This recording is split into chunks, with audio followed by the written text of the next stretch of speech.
Chapter 7:18. Unwoo. Tugging on the reins, he said, "Ye heir, why don't you go back to High City? The temperature difference in the grasslands is so big. Anan can't take it anymore and left. Anan is a child, but I'm not." Ye heir hung a water bottle on his saddle and looked at his leather boots. Thinking about how cool he looked when he was riding a horse, he couldn't help but laugh. You can only ride a horse at the racetrack in High City. The air there isn't as good as here. Unwoo looked around and sighed. Isn't it the same wherever you ride a horse? Ye heir had already prepared the food and drinks. She pulled on the reins and turned around with a smile to look at Unwoo, who had already packed up. He was still the same young man, but why did he look so serious? Such an expression shouldn't have appeared on his face. He should have a smile on his face like the morning sun, and not such a turbid expression. "Unwoo, aren't you going to look for Anan?" A strange look flashed across Unwoo's eyes. He nimbly got on the horse, stepped on the stirrups, and sat on the saddle. His movements were fluid and smooth. He smiled and said, "I want to ride a horse on the grasslands too." To Ye heir, Unwoo was a gentle young man. But at this moment, he looked like a romantic swordsman dressed in white who flew out of a wuxia novel. He had a free and uninhibited handsomeness. When he lowered his head to look at her, there was a hint of sadness in his eyes. Ye heir looked at Unwoo with a trace of heartache. Just as she was about to get on the horse, Xiaoya snatched the reins from her hands. "I want to change horses." Ye heir frowned. "Didn't you say yesterday that you wanted to ride a horse you were familiar with?" "No, I want to change horses. You rode faster than me yesterday. It must have something to do with the horse." Xiaoya's horse yesterday was black, while Ye heir's was brown. In fact, Xiaoya felt that brown looked better than black. Maybe it was because she had ridden a black horse before. In ancient dramas, horses were either white or brown. Who would ride a black horse? Now that they were in an unfamiliar place like the grassland, she didn't want to give in to Ye heir just because she was the elder sister. Occasionally, she would act shamelessly, which was also a very good experience. She pouted with a slight displeasure. "You're not willing?" Ye heir shrugged and said nonchalantly, "So be it." When Unwoo saw Ye heir walking towards Xiaoya's horse, he reminded him, "Ride slowly and get used to it. Don't ride so fast the moment you get on the horse." "Unwoo, I got it." Xiaoya thought to herself, isn't she Unwoo's concern for Ye heir a little too obvious? How could he bring his girlfriend out to relax? Clearly, he was out to hook up with a mistress behind his girlfriend's back. Bah! Ye heir is not a mistress. Forget it. It's not appropriate to talk about this in front of friends. Xiaoya pulled the saddle, stepped on the stirrups, and flipped onto the horse's back. Ye heir did the same. He slowly climbed onto the horse's back. The 4 horses trotted slowly.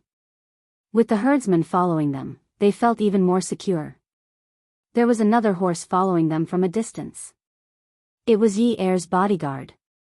He was wondering if there was a need to tell Jiang Zhao that she Unwoo had also come to the grasslands. He took out his phone and dialed. Only then did he realize that there was a limit to the number of calls. Following behind the 4-man team, the bodyguards got even closer. The horses began to trot and gallop. One after another, they cheered, "Giddy up! Giddy up!" Their voices resounded through the clouds. This was the first time Unwoo had seen Ye heir so thoroughly happy. The sound of happiness rushed out of her lungs. Hence, he followed her horse closer. He couldn't bear to disturb her because of his worries and wanted to keep a close eye on her. After all, riding a horse was a very dangerous thing to do. All of a sudden, there was a horse neighing. Screech! Ye heir couldn't help but turn around to take a look. He saw the bodyguard's horse raise its front hooves in the air and let out a long neigh. Then, it began to gallop wildly. The bodyguard was a tough and burly man. He was tossed around on the horse's back and nearly fell off it. When the herdsman saw this, he quickly urged his horse over. He shouted anxiously in Mandarin, "Don't kick the horse's stomach. Don't hit it. The bodyguard did as he was told, but the horse continued to gallop wildly. Suddenly, it galloped wildly in another direction. The herdsman raised his whip and urged his horse to chase after it. Xiaoya and Yi Er also quickly followed, afraid that something bad would happen. But after running for a short distance, Little Ya's horse suddenly went crazy. It raised its head to the sky and neighed. Then, it let out a blood-curdling scream. Little Ya was so scared that her face turned pale. Unwu suddenly thought of something and quickly shouted, "Yi Er! Don't move. I'll chase after Miss Chiu. Miss Chiu! Lower your body. Hold on to the reins tightly. Don't get thrown off by the horse." Xiaoya's feeling of being conquered had completely disappeared. All that was left was fear. She felt like she was about to throw up everything she had eaten in the morning. She didn't feel that the horse's back was very high at the beginning, but now, she felt like she was sitting on a frog jump in an amusement park without a seatbelt. Xiaoya was close to tears. "I can't hold on to it properly. I can't hold on to it properly. I'm about to get thrown off. I am scared." Unwu rode over and shouted, "No. If you get thrown off by the horse, you'll be trampled to death. Hold on tight." When Xiaoya heard Yunwu's words, she could only focus all her energy on holding on to the reins tightly. She pulled them around her hands twice and tried to hold them lower. But this way, her hands were strained and it hurt a lot. Unwu rode over and just as he dismounted to grab Xiaoya's reins, Xiaoya's horse immediately started galloping. "Unwu, I'll chase after Sister Xiaoya." Unwu was worried that Yi Er's horse would also lose control. His horse was probably the safest out of all of them, right? "Yi Er, come down and ride with me." Yi Er couldn't care less. He felt that switching horses was a waste of time. He whipped the horse, squeezed the horse's belly, and held the reins tightly. "If anything happens to Xiaoya, Zhuang Yichen will kill me. Her horse is mine." He wasn't afraid that Zhuang Yichen would kill her, but he was afraid that someone around her would get hurt. Unwu cursed under his breath and mounted his horse to chase after her. Although the horse was no longer jumping wildly in the air, its speed was still shockingly fast. Xiaoya could only hold the reins tightly. Her palms were already scratched and bleeding, but she couldn't feel any pain. She had to resolve the reason for her fear. Otherwise, she wouldn't be able to stop her body from trembling. If she ran out of strength, she would definitely be thrown off the horse. "Zhuang Yichen." Xiaoya almost blurted it out. She cried and shouted, "Zhuang Yichen. When I become a ghost, I'll definitely drag you down to accompany me. You bastard." Her ears were filled with the fresh and natural sounds of the grasslands. Her nose was filled with the scent of flowers and grass, but Xiaoya saw blood, saw death, and smelled decay. She couldn't suppress it. When she thought of Zhuang Yichen, she could suppress it for a while, but after a while, she could smell the decay again. "Zhuang Yichen, aren't you omnipotent? Why can't you marry me? I'm going to die. I'm still an unmarried woman before I die. Where will I put my face if you keep shouting?" Xiaoya cursed in her heart over and over again until she felt the horse suddenly stop. Her entire body was thrown forward due to inertia. When she saw the horse in front of her sink, Xiaoya was shocked. The swamp. She didn't dare to use force. She knew that the more she struggled, the faster she would sink. Just like the horse in front of her. It was such a tall horse, but now, only its head was still outside. She felt as if there were countless hands under her feet that were forcefully pulling and dragging her. Her hands were still stretched out on the surface of the mud, but she couldn't reach into her pockets. She wanted to call Zhuang Yichen and tell him that for the past few days, she could see him when she looked at the blue sky and white clouds during the day and the stars and moon at night. Although he was a little despicable and a little perverted, she still saw him. She saw the scene when they first met. She said to him, "Sir, can I treat you to a drink?" At that time, he only smiled faintly and raised his glass to hers. "I don't spend women's money, and I don't like women paying for me." So, miss, I'll treat you to a drink. She saw the scene when she cried out in pain under him for the first time and scolded him for not knowing how to take care of women. She saw how every time he appeared at her press conference, he would always bring along a stunning beauty to accompany him in order to prevent the outside world from writing about them. She saw how he sat below the stage and gently tugged at the corner of his mouth. She remembered that he was obsessed with cleanliness. She also remembered that he said that he liked the small table lamp at her place because it had the effect of dispelling nightmares. It was just that they hadn't had a proper meal together, and he hadn't given her a proper gift. Other than a tie that she made herself, she hadn't given him anything else. His clothes were always several times more expensive than other people's. Most importantly, she hadn't told him personally that she missed him very much. She should walk up to him, wrap her arms around his neck, tilt her head, and smile naughtily.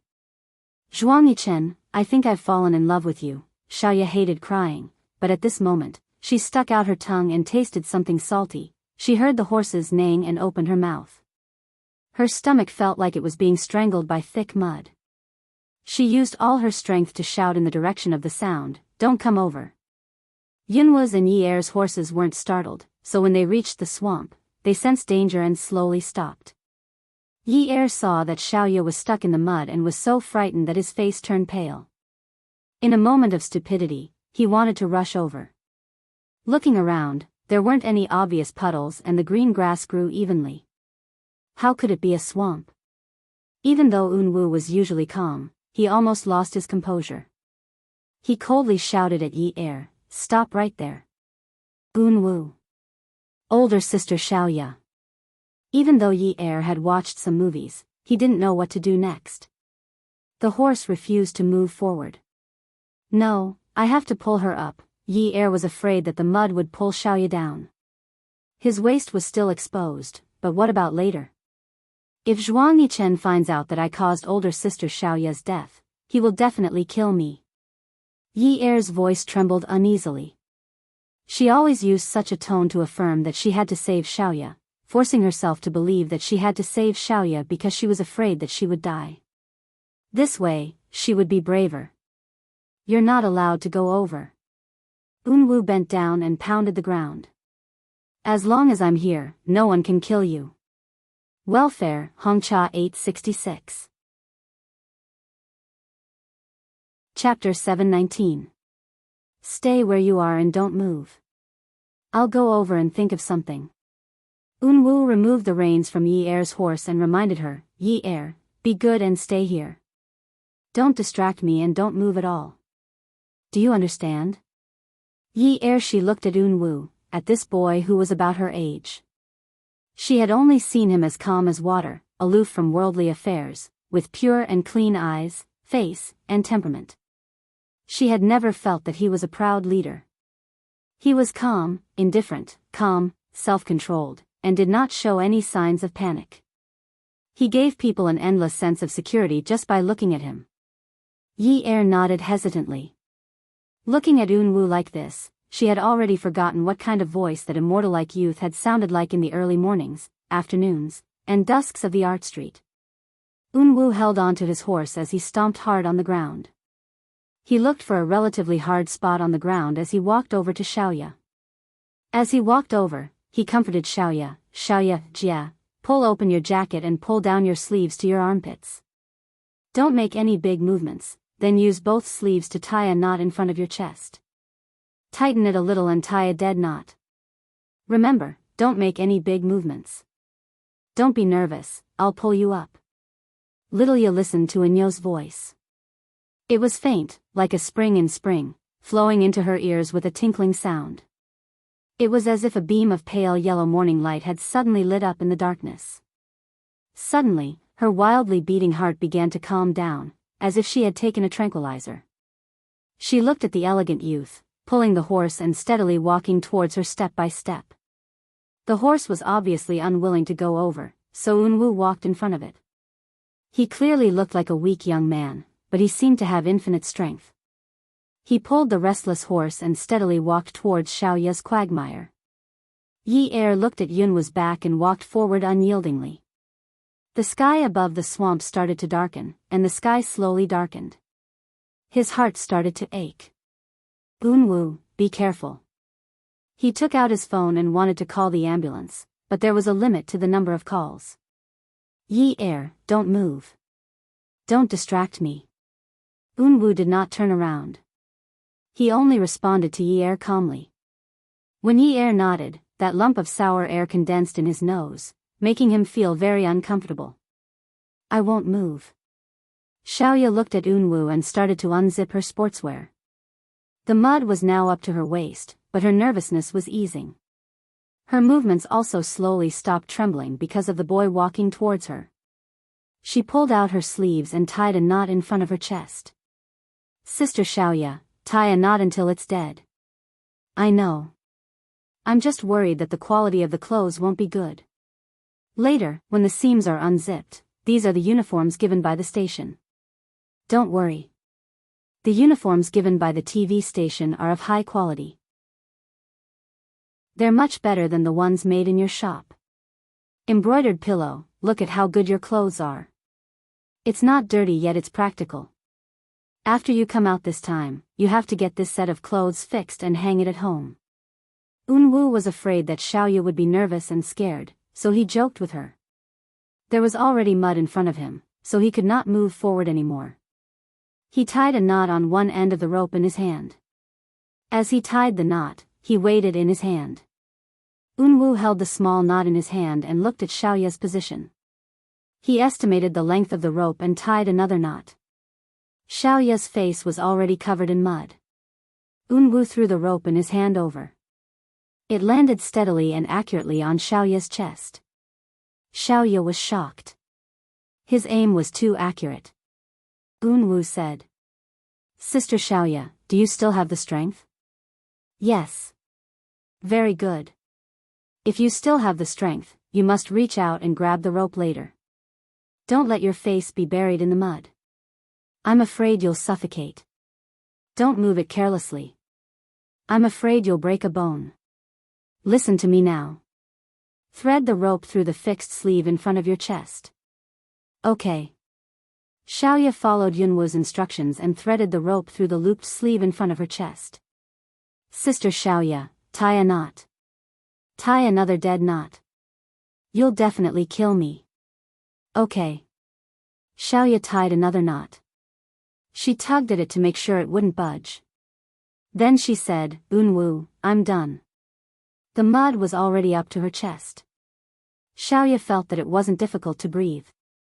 Unwoo had already turned around and tied the other end of the rope to the reins of his horse. Then he pulled the horse in the direction he came from. Unwoo looked at Xiaoya as he shouted, Yi Er, don't move. Unwoo, I'm not moving. I didn't move, I didn't, you don't have to worry about me. Yi Er stood where she was, and the horse beside her was also breathing heavily. It seemed to be unable to suppress its impatience. The more restless the horse was, the more terrified Yi Er was, and the more dangerous she felt. She couldn't help but sniffle. Every time Unwoo told her not to move, she would feel the sour smell in her nose become more and more pungent. Even if she was a block of wood, she should know that with Unwoo and Xiaoya's friendship, he would never risk his life for Xiaoya. All those things that she didn't want to understand on a normal day, at this moment, she understood everything. Unwoo patted the horse as he spoke to Xiaoya, Sister Xiaoya, hold on to the rope and rest your head on your arm. You must not bury your head in the mud. You're wearing boots. If you feel that you can't move anymore, straighten your feet. That way, you can take off your shoes and reduce the resistance. The horse neighed. It seemed to be a little slippery. Unwoo didn't dare to pat the horse too hard to make it move faster. He was afraid that they might accidentally run into another swamp. Xiaoya's body was uncomfortable from being pulled. The rope was pulled taut. When she rested her head on her arm, she lifted it up with just a little bit of strength. Her chest was already pressed against the swamp, but she felt that her legs were about to break from the pull. Fortunately, her clothes were wrapped around her armpits. They were wide and soft. If she used a rope, she would have died from the pain. Unwoo, you're so smart. You're also very smart. You didn't move around recklessly, so hang in there. Don't twist around. Hang in there, Xiaoya nodded. Unwu, you don't have to keep comforting me. Be careful. Yi Er watched from across the swamp as Unwu led the horse alone. He carefully and calmly tried to save Xiaoya. The horse seemed to have been enduring Yunwu's strong control. It wanted to leave this place immediately. The horses of the grasslands seemed to have a strong will in their bones. Just as Xiaoya was dragged out of the swamp, Unwu released the reins that restrained Xiaoya. The horse suddenly felt relaxed and lifted its front hooves. It raised its head and neighed. Unwu. Unwu. Yi Er followed the path Unwu took to find Xiaoya and ran over. Unwu. Xiaoya was also shocked. Unwu. Unwu was kicked into the swamp by the horse and lay on his back. He heaved a sigh of relief. Fortunately, he was not lying on his stomach. But when he heard Yi Er's voice, he panicked. Yun Yi. I told you to stay where you are. Yi Er remembered the path Unwu took because her eyes never relaxed. She walked to Xiaoya's side and knelt on the wet ground. She hurriedly untied the knot on Xiaoya's chest. She could not say a word and her teeth chattered as she struggled. Xiaoya looked at the knot on her chest. She saw Yi Er's hands on her chest shaking as she untied the knot. She watched as the water droplets fell on Yi Er's hands. Then she pried Yi Er's hands away and untied the knot herself. She was a clothing designer and knew a lot about fabrics and ropes. She twisted the rope until it became a tight fried dough twist and began to untangle it inch by inch. The sky was getting darker. Yi Er snatched the rope from Xiaoya's hands and walked to where the horse was standing. She imitated Unwu and tied a knot on one end of the rope. No matter how much Unwu scolded her, she could not hear him. She weighed the knot in her hand and felt that it was heavier. Then she threw it at Unwu. It was crooked and she threw it again. Unwu was a little far from her.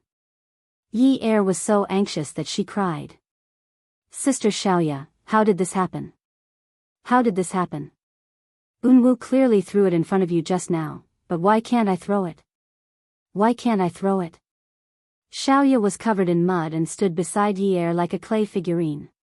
Her shoes were gone, but she did not pay much attention to it. She took the rope from Yi Er's hands and imitated Unwu. Then she threw it. It was crooked. Yunwu's breathing quickened, but he forcefully suppressed the rise and fall in his voice. He patiently propped his head with his hand and frowned. Yi Er, listen to me. You and Sister Xiaoya should take advantage of the fact that the sky is not completely dark to slowly walk back. Remember to test the water with your feet as you walk. Hold a rock in your hand and throw it or bend down to knock on the ground in front of you. If it's soft, don't step on it. Don't be anxious. It's not far from here. If you don't go now, you won't be able to walk out when it gets dark. Unwu, don't say anything. Don't say anything. Yi Er snatched the rope from Xiaoya's hands and walked slowly around the swamp. He wanted to find a place that was closer to Unwu. Unwu felt his body sinking. He moved his arms and moved smoothly. Yi Er, you don't have to worry about me. I can get out. You go first. I have more experience in surviving in the wilderness than you do. Yi Er turned a deaf ear to him. It was only when he reached Yunwu's head that he realized this place was very close. He could not go around anymore. It was a little soft in front of him, so he threw the rope in his hand. Finally, it reached Yunwu's hand. Unwu, hold on to it. I can get out. You and Sister Xiaoya should take this opportunity. The sky is not dark yet. Hurry up and leave. There's a lot of methane in the swamp. Don't you know that it's poisonous? Hurry up and leave. Unwu, if you refuse, I'll go down and pull you up. Yi Er's eyes were shining stubbornly. He stood there and raised his hand to wipe the water stains on his face. Xiaoya was already exhausted, but she still walked along Yi Er's path. She held the rope with Yi Er. Unwu, I'll pull you up with Yi Er. Did they think it was that easy to pull someone out of the swamp? Unwu ignored them. He moved his arms inch by inch and pushed his back. He moved slowly. Yi Er's expression turned cold.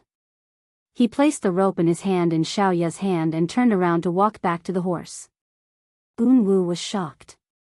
Yi Er, stay away from it. If it doesn't listen, it'll kick you. Welfare, Hongcha 866. Chapter 720. I don't want to talk. It's a waste of energy. Yi Er replied calmly. She reached out and gently stroked the horse's mane. She leaned her face against the horse's face and rubbed against it. She gripped the reins tightly and whispered, "Be good, be good. Pull Unwu up. I beg you. Pull Unwu up." She led the horse slowly and coaxed it to Xiaoya's position. She looked at the boy who was covered in mud. She steadied her trembling voice and said fiercely, "Unwu. Do what Sis Xiaoya did just now. I'll pull you up quickly." Yi Er looked at the swamp. It was full of holes and there was very little space for them to walk through. She said to Xiaoya, "Sis Xiaoya, go back to where you came from just now. It's wide. It can't hold so many people. Yi Er, I'll help you here." "You can't help me. Sis Xiaoya, go over there." Yi Er's voice was cold. She pulled the reins and tied them together with the rope she had thrown to Unwu. Xiaoya nodded. "Be careful." "I will." Unwu pulled the rope tight and frowned. "Yi Er, just pull like this." "Unwu, it'll be troublesome if you can't pull steadily like this. Also, it'll take too much effort. Just like what Sis Xiaoya did just now." "Yi Er, listen to me. It's not easy to walk through here. The space is too narrow. The horse won't listen to you. I'll hold on tight. Hit it hard later. If it pulls me out, I'll let go." Unwu did not dare to imagine what would happen if the horse lost control again and kicked Yi Er into the swamp. Yi Er nodded and slapped the horse's butt. Her hands went numb from slapping, but the horse refused to move. It even retreated a little. "Yi Er, if you can't hit it, forget it. Stay away from it. It won't retreat too much. I'll pull it up." And you felt as if something sharp had pierced his body from behind. His back stiffened, and he let out a muffled groan, but it was barely audible. Yi Er was anxious. "Unwu, don't worry. It'll be done soon." She didn't dare to look back at Ainu's body, which was lying flat on the ground, sinking deeper and deeper. She could only sniff at Ainu, causing large drops of sparkling and translucent tears to fall. Yi Er reached into her pocket and found a bunch of keys with a small Swiss Army knife attached to it. It was only 5 or 6 centimeters long, but it cost nearly 2,000 yuan. Jiang Zhao had given it to her, saying that there were some small tools in it that were small and convenient. Yi Er pulled out the knife. Yi Er's gaze became colder and colder. She was still a little afraid. Her heart was beating fast. She held the knife in her hand and aimed it at the horse's butt. "Unwu, use your energy. Once you reach me, let go." With that, she stabbed the knife hard into the horse's butt. Screech. The horse whinnied in pain. Yi Er quickly retreated. The horse charged forward. When Unwu was pulled out of the swamp, the horse also sank into the next swamp. Seeing the horse struggling in the swamp, Yi Er bit her lip. She couldn't bear to see it and turned her head away. Unwu quickly stood up. He pulled Yi Er and Xiaoya along the path they came from. They carefully walked out. The horse that had lost its reins refused to move. Unwu said, "Forget it. Let's think of a way to get out. This is the border. It won't be too dangerous. Let's walk for a while. It might catch up." Yi Er and Xiaoya nodded obediently. Along the way, no one said anything pretentious. "Can't you make a call?" Unwu asked mildly when they finally walked out of the swamp. Yi Er's hand was still in Yunwu's grip. She didn't break free. She knew that Unwu was just holding her hand out of habit. He was just afraid that she would accidentally fall into the swamp. Among the three of them, she was the cleanest. Xiaoya and Unwu couldn't see their original appearances. Their clothes were covered in black mud. The darker the sky, the colder the air. Yeah, I can't make a call. There's a restriction on the number of calls. I don't know why. If you can't make a call, then so be it. Maybe it's natural. Maybe it's man-made. Yunwa's voice became softer as they walked. Yi Er could no longer see Yunwa's expression clearly. She could only hear that although his voice was weak, it was still very calm. Unwu panted and slowly sat down. The sky was dark, but the moon was still bright. He raised his head and smiled at Yi Er. His white teeth could be seen. Yi Er, I need to rest. I pulled Xiaoya just now and fell into the mud. I'm almost out of energy. You guys keep walking. I'll catch up with you later. Yi Er sat down beside Unwu. I'm tired too. I need to rest. Xiaoya leaned against Yi Er and sat down. She leaned against her. Me too. The three of us should lean against each other. It's so cold. Yi Er wanted to take off her jacket. I'm dry. Sis Xiaoya, I'll let you wear it. There's no need. It's cold, but the wind is very dry. My clothes have been blown dry. Feel it. The mud has dried up. Xiaoya grinned at Yi Er.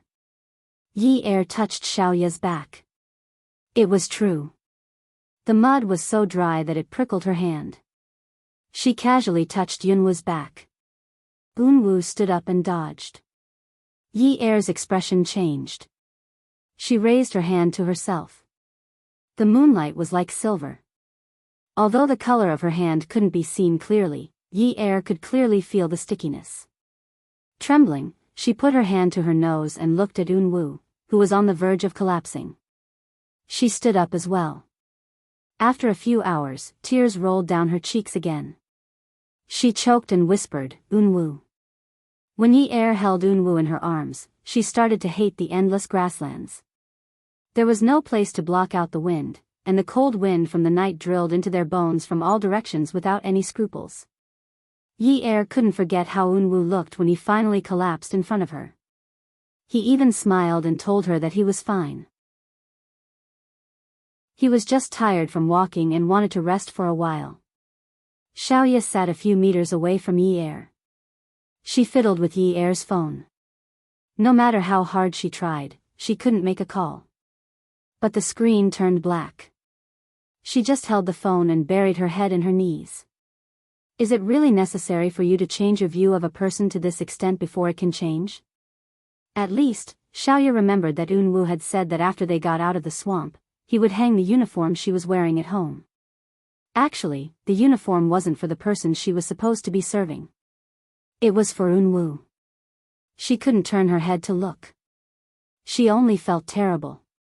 When her life was hanging by a thread, it was a boy who had nothing to do with her who saved her. And now, that boy was lying in her best friend's arms. His eyes were closed, and he would say a few words from time to time. She heard her best friend sniffling, and from time to time, she would reply with choked sobs. The horse didn't follow them out. Otherwise, they could carry Unwu and continue walking. But that wouldn't do. If a person, especially a man who was over 1.8 meters tall, didn't have any strength, how many women would have the strength to carry him for long? Yi Er tried before, but she couldn't hold on for long. She and Yi Er tried to carry Unwu forward, but she wasn't tall enough. All her strength was carried by Yi Er.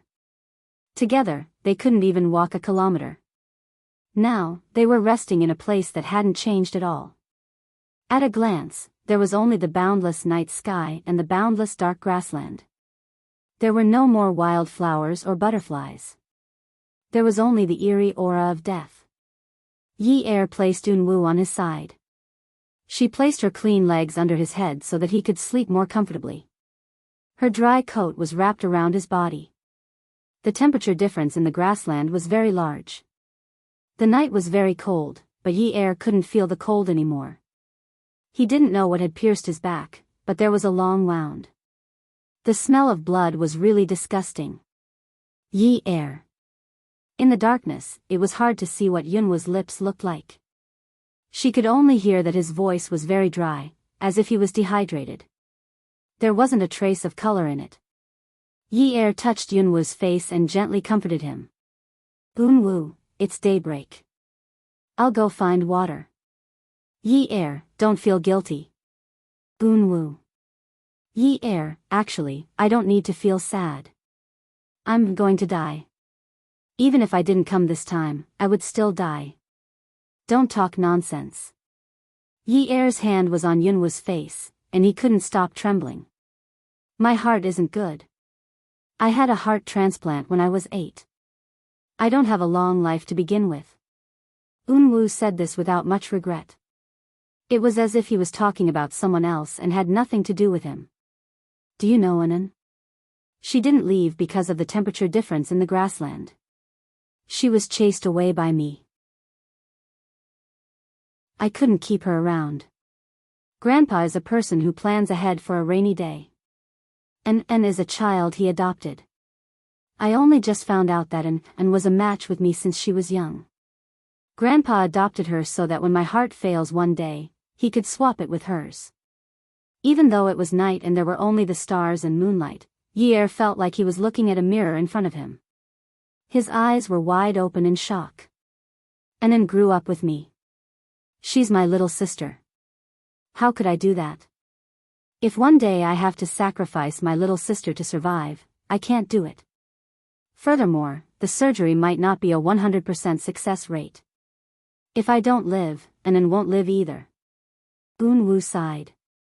I really can't do it. I've sent An away.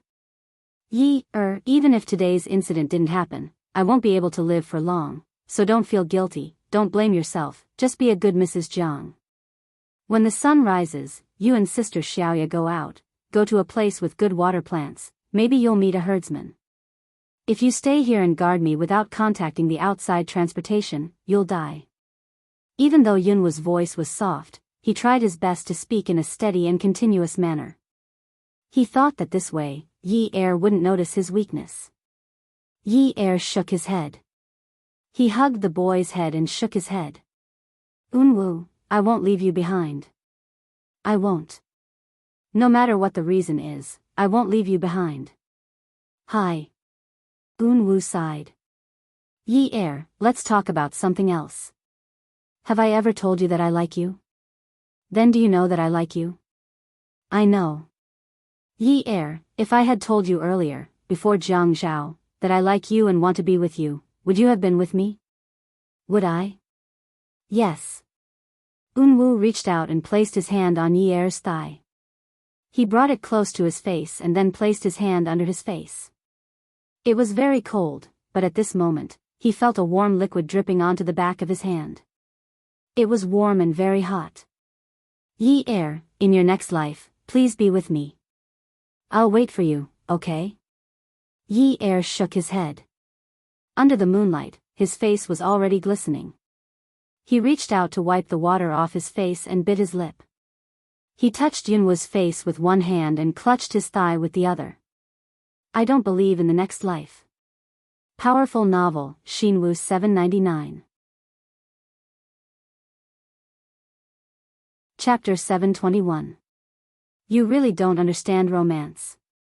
Yunwoo squeezed out a faint smile from his throat. It was as if they were still on that art street. He stood there with his easel propped up, his eyes as clear as water, glancing at her from time to time. Then, he would dip his brush in ink and carefully paint. That voice was just a casual tease. You love Jiang Zhao so much. Even if I were to live in this life, you wouldn't marry me. Even if I tried to snatch you away, I wouldn't be able to win. I asked you to make a promise to a next life, but you refused. Petty.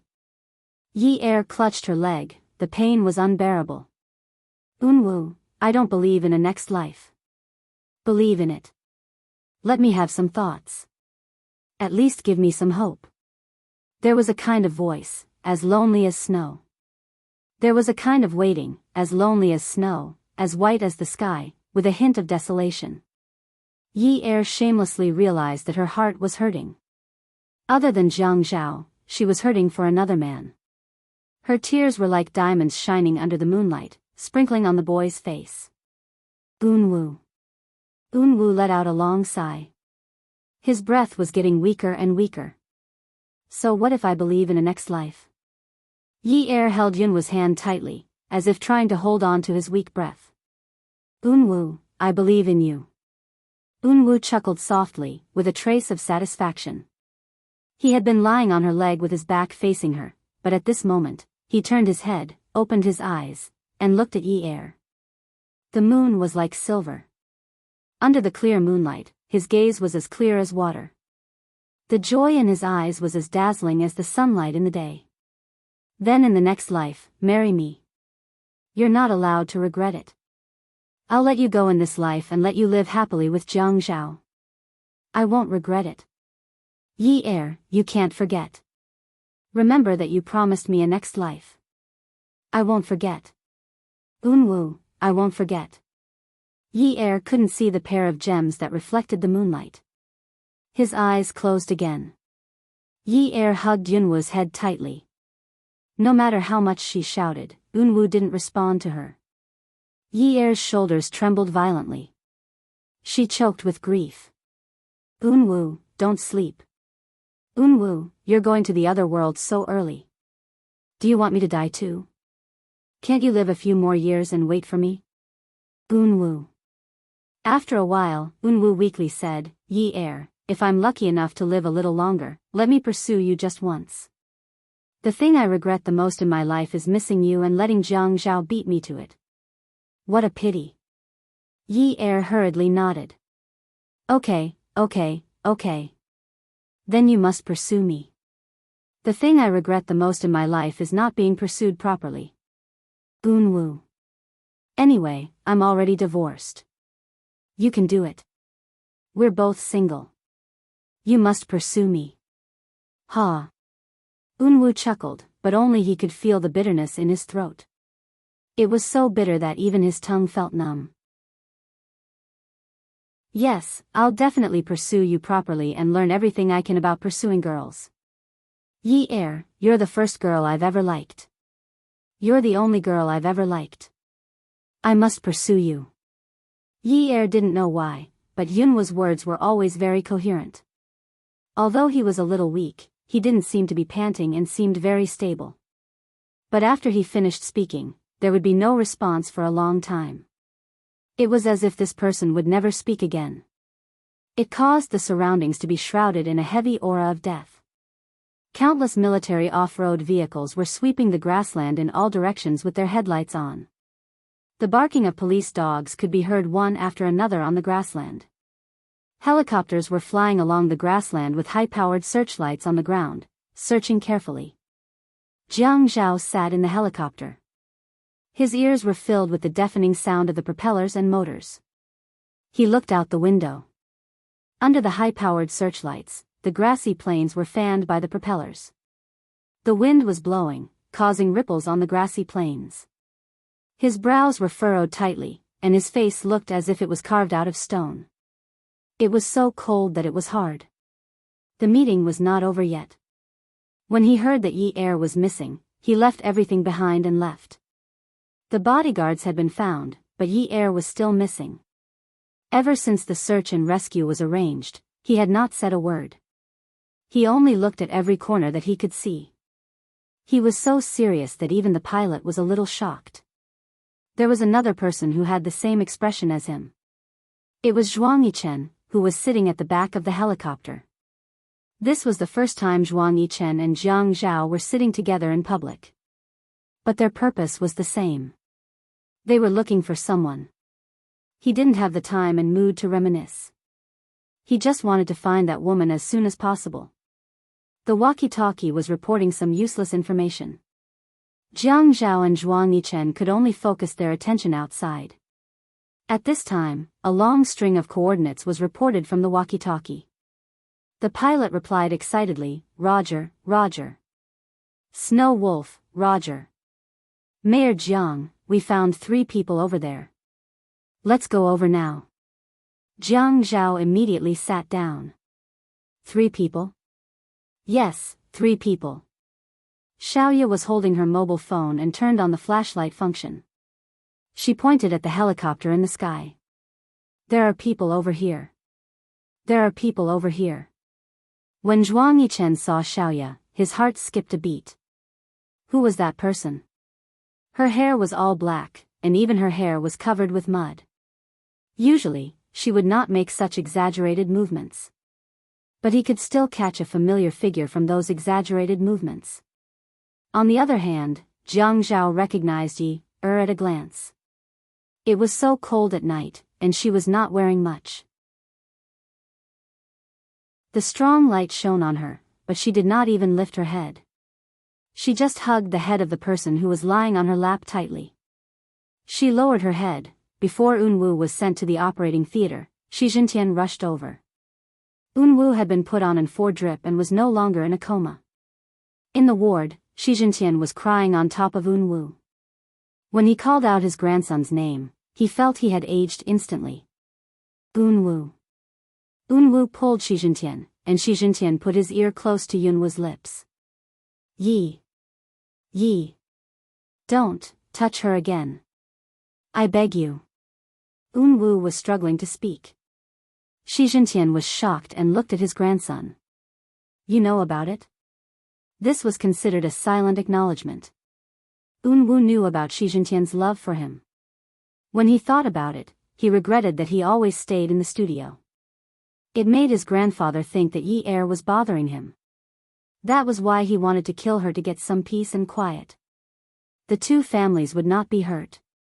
But if Yi Er was really dead, he would rather die early. How could he get some peace? He touched Shi Jintian's hand and said softly and intermittently, "Yes, I know. But I won't tell anyone. Grandpa, don't touch her again." From the beginning to the end, it was my wishful thinking. She didn't do anything wrong. But Shi Jintian did not expect Unwu to see through him like this. She is my wish to live. Grandpa promises you. Unwu seemed to be worried and refused to let go of Shi Jintian's hand. Even if I'm not around, don't touch her. Unwu, you're not allowed to talk nonsense. Yunwu's eyes reddened and he said anxiously. Grandpa, I didn't even kill Jiang Zhao. How could you hurt her? How could you bear to hurt me like this? Yunwu's eyes were filled with deep pain. Do you know how many times I wanted to kill Jiang Zhao? I even loaded the gun. You know how accurate my shooting is. I know how to assemble a gun. If I really wanted to kill him in a chaotic situation, they wouldn't be able to trace it back to me. But Grandpa, you didn't allow it. You said that I couldn't hurt anyone from the Jiang and Qin families. You were talking about righteousness and kindness. But Yi Er is Jiang Zhao's wife. She is also a member of the Jiang and Qin families. How could you? Unwu, you're a femme fatale. Shi Jintian felt his heart ache when he thought about how Unwu was obsessed with a woman in the past. How could he let a woman ruin Yunwu's life? Once a person died, they would slowly forget everything. Grandpa, you said that a femme fatale? What was the cause of the disaster when I was 8? Unwu calmed down and looked at Shi Jintian indifferently. You. Shi Jintian didn't expect that Unwu would still use the murder case to provoke him at this time. Grandpa, you should be grateful to her. You should be grateful to her for letting your grandson experience the feelings in this world other than family. At least he didn't come to this world in vain, right? Yunwa's clear eyes overflowed with tears. Grandpa, I love you. I also love Yi Er, don't hurt her anymore, okay? Shi Jintian couldn't look into Yunwa's eyes. He turned his head, clenched his fists, and said solemnly, okay. The wheeled hospital bed was pushed out of the ward and into the operating room. Shi Jintian chased after it to the door of the operating room. His gaze was locked there without moving. The hospital was arranged by Jiang Zhao. It was a local military hospital. Outside the window, the sky was filled with stars, but he wasn't in the mood to enjoy them. Xiaoya had suffered some cuts in the swamp. Now, she was lying on the hospital bed, clean and clean. Medicine was applied to her wounds, and she was hooked up to an 4 drip. It was an anti-inflammatory drug. The ward was a little crowded. There were no separate rooms, so Xiaoya and Yi Er stayed together. Because Yi Er was in a daze, Jiang Zhao was worried that it was because of the miasma in the swamp, so he patiently stayed with her. Actually, it was just to comfort himself. After seeing Unwu fall into her arms like that, how could he not overthink? Moreover, after hearing Xiaoya's story, Jiang Zhao was upset that he wasn't the one by her side at that time. Xiaoya leaned against the headboard. Zhuang Yichen sat on the round stool in front of the bed and analyzed. Your horse is already submerged in the swamp, but there's something wrong with Yi Er's bodyguard's horse. There are steel needles under the saddle, but they're not very long. Only when the horse moves harder and harder while riding will the steel needles pierce into the horse's back. You won't notice it for a while. Zhuang Yichen, let's break up. Zhuang Yichen obviously didn't expect Xiaoya to suddenly say something like this. He came all the way here, and this was all she said to him? He said coldly, looks like you're too tired. Sleep early. Xiaoya looked up. She thought about how Unwu had saved her while shouting for Yi Er not to move around. Her tears were about to fall. People would only feel deep sorrow when they were like her, right? How much did Unwu love Yi Er that he would save someone who had nothing to do with him for Yi Er? That feeling made her go crazy with jealousy. As her tears fell, she looked up at the man who had already stood up. She pulled out the needle in her hand and threw it away. You can either break up with me or marry me. It's your choice. Don't even think about threatening me. This time, even if you want to kill my whole family, I won't give in. Attention, Xinwu 799. Chapter 722. Jiang Zhao heard the argument behind him and turned around. He happened to see Zhuang Yichen's flat back swaying slightly. Nonsense. Zhuang Yichen pressed Xiaoya back into the blanket and turned around to look for the nurse. Xiaoya didn't argue. She lay there quietly. Don't you think it's troublesome? Do you think it's a pity that you didn't collect my body today? Zhuang Yichen turned around. Little demon Xiao, have you had enough? Xiaoya turned her back and pulled the blanket calmly. Anyway, I'm still going to say the same thing. If we don't get married, then we'll break up. This time, I'll pretend that I'm dead. Zhuang Yichen, when I knew I was dying, my mind was filled with you.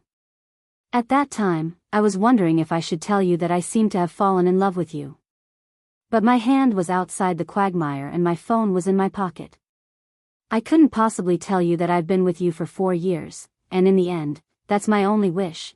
Suddenly, Xiaoya felt a wave of astringent air coming out from her stomach and choking her throat, making her unable to continue speaking.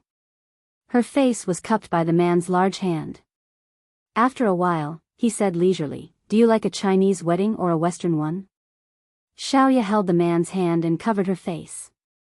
She cried for a long time before she came back to her senses. She turned around and looked at the man sitting by her bed in shock. What kind of wedding do you like? Chinese or Western? Xiaoya was stunned. Her smile was uglier than her crying face. She happily wrapped her arms around Zhuang Yichen's neck. Zhuang Yichen, did I succeed in forcing you to marry me? Did I? Let's go back and choose a ring and a wedding dress. Xiaoya only knew that the man's voice was soft and gentle. It sounded like he was doting on her, but she ignored the hint of panic in his voice. Jiang Zhao held Yi Er's hand and asked Zhuang Yichen, can I not know about the wedding? Xiaoya wrinkled her nose and snorted. No, you have to bow. Jiang Zhao laughed. Haha. Yi Er asked Xiaoya, Sister Xiaoya, what gift do you like? Xiaoya shook her head. No, I want cash. When Yi Er saw that Xiaoya was happy, he was naturally happy as well. His mood also improved a lot. No, talking about money hurts our relationship. When Jiang Zhao saw the smile on Yi Er's face, he relaxed a little. Xiaoya hugged Zhuang Yichen's waist and leaned into his embrace as she looked at Yi Er. She was so proud that it seemed like she was showing off. Talking about relationships hurts money. Our friendship is stronger than gold. Zhuang Yichen pushed Xiaoya away and said coldly, no matter how strong it is, you have to take the anti-inflammatory medicine. It's over. When Xiaoya saw that Zhuang Yichen had gone out to call the doctor again, she muttered, he really doesn't understand romance at all. But her eyes were filled with endless happiness. Unwu woke up a few hours after he came out of the operating room. When the sun rose, he asked his grandfather and the servants to buy chocolate-flavored popcorn. In the afternoon, he got out of bed and took the popcorn that the servants bought from the cinema to Yi Er and Xiaoya's place. Coincidentally, Jiang Zhao was there. Unwu acted as though he didn't see him. He walked to the other side of the bed and handed the popcorn to Yi Er. His clear eyes held a gentle smile. It's chocolate-flavored. I don't know if it's the same as the ones you used to eat. Zhuang Yichen frowned. Jiang Zhao reached out to take the popcorn and placed it on the bedside table. It was one thing to be grateful to Unwu for keeping Yi Er safe, but the nature of a love rival didn't change. He said to Yi Er, even though you're not injured, the miasma in the swamp is poisonous. You should be careful and not eat anything carelessly. Popcorn is very explosive. Unwu didn't seem to care about Jiang Zhao. He only looked at Yi Er intently. Yi Er thought about the promise she made to Unwu. She thought about the words he said and the pain in her heart still lingered. She sat up in bed and put on her shoes. She stood beside Unwu. Unwu, thank you. It must be delicious. Her voice choked. She remembered that one time she brought popcorn to the art street and treated him to it. Try it. It's chocolate-flavored. It's not bad. Men don't like to eat things like that. What?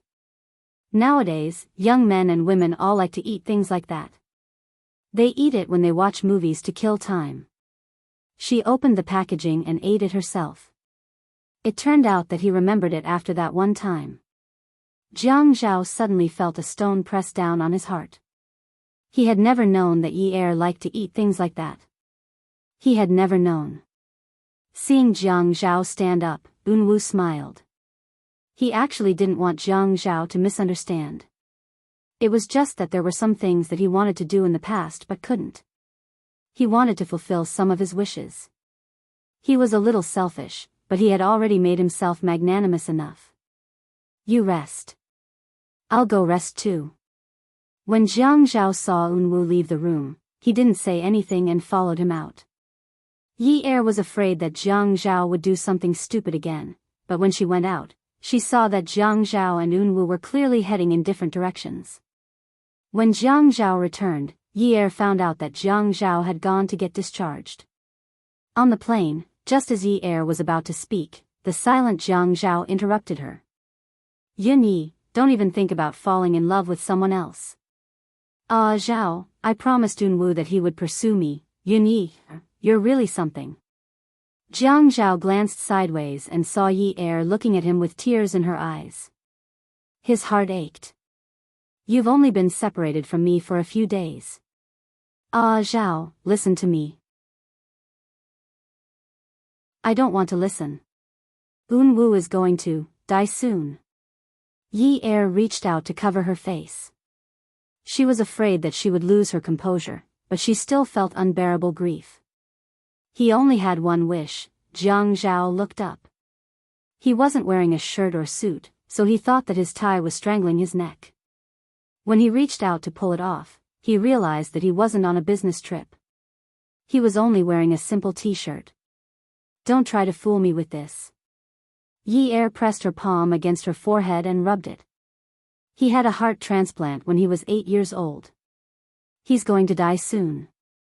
When I checked his breathing, he was almost out of breath. After thinking for a long time, Jiang Zhao couldn't calm down when he heard the heartache in the woman's voice beside him. At a time like this, he had actually lost to Shi Yunwu. Just because he was healthy, Shi Yunwu was going to die. I can give him other things in return for protecting you, but I don't agree to this. He only wants to pursue me. I won't do anything to let you down.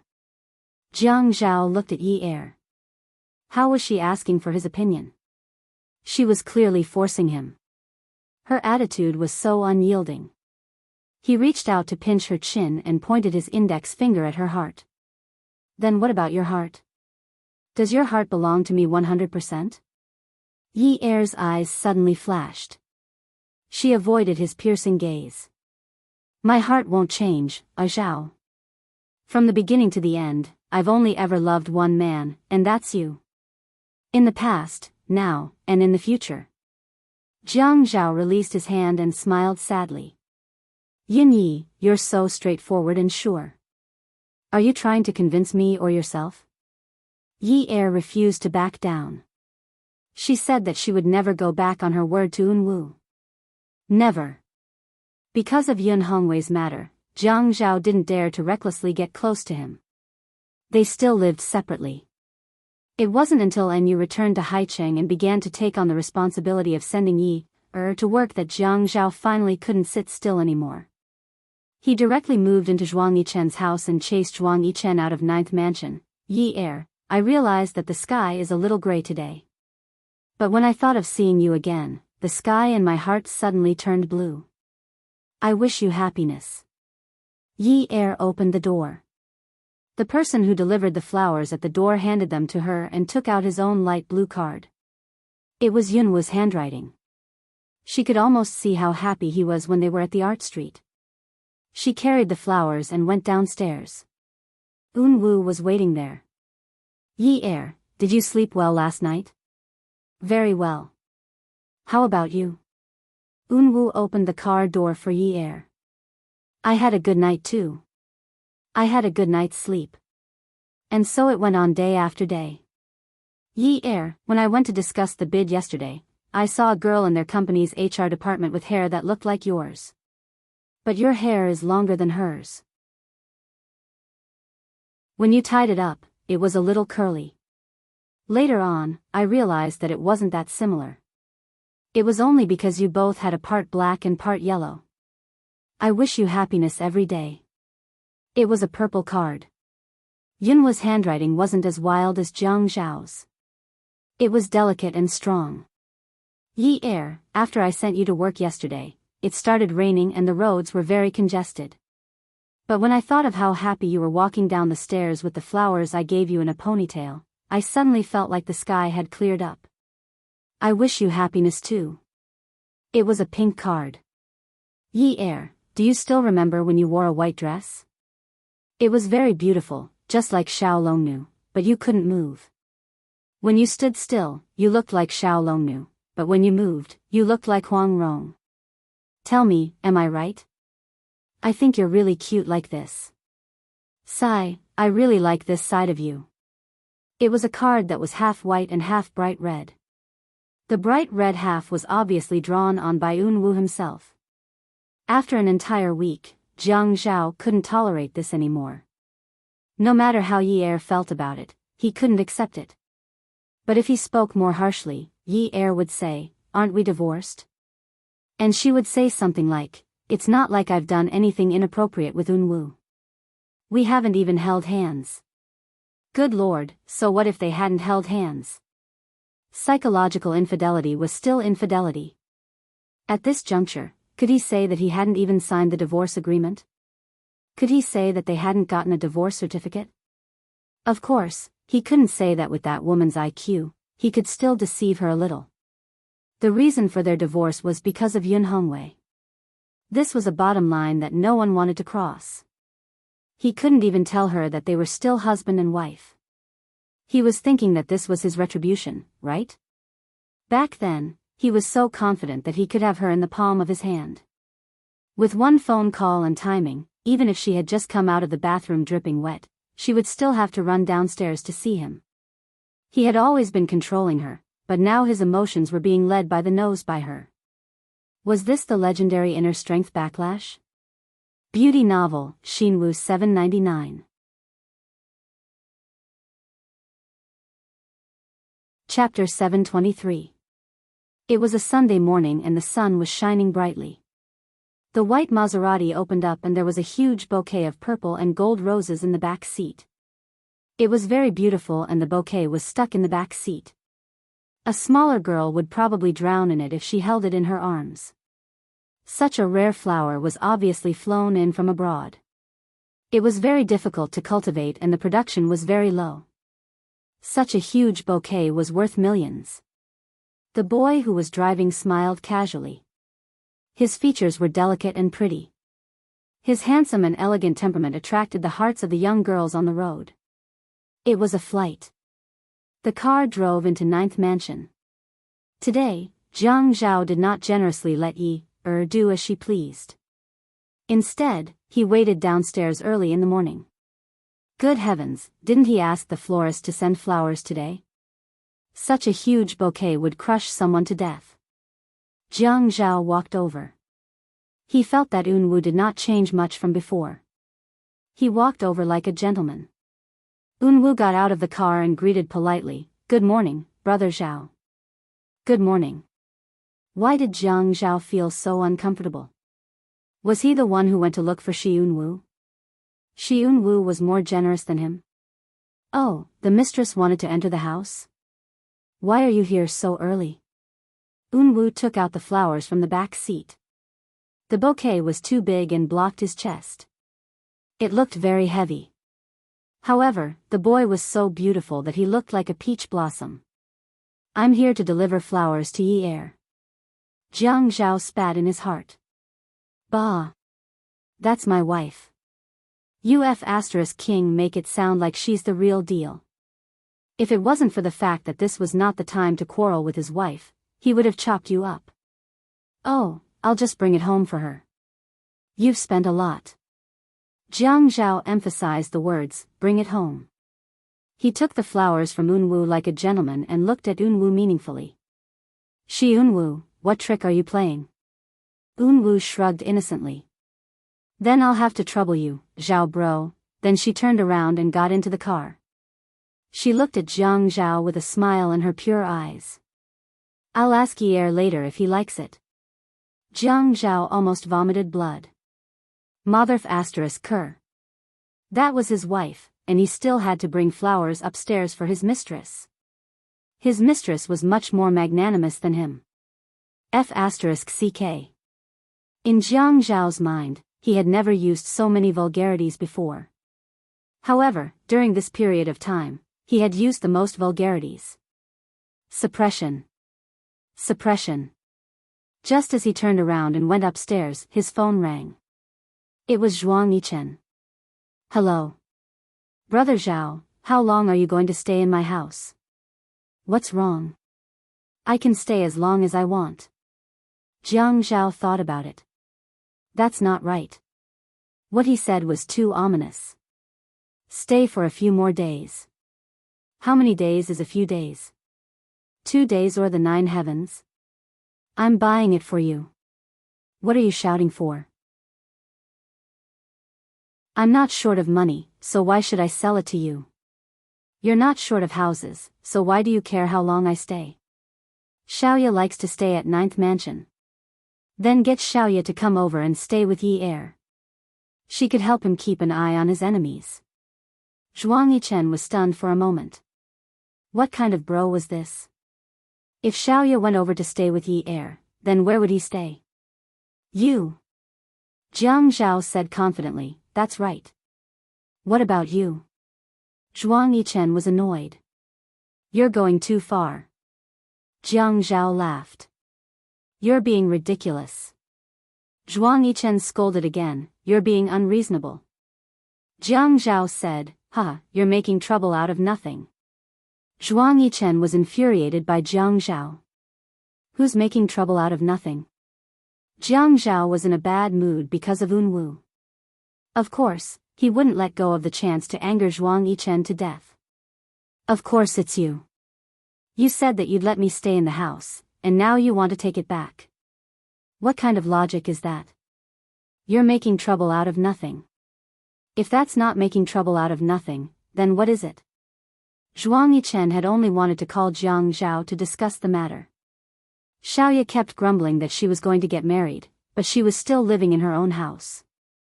She felt that her status hadn't improved since she couldn't stay in her husband's house. She even said that living in Qingfeng Garden was making her intestines knot.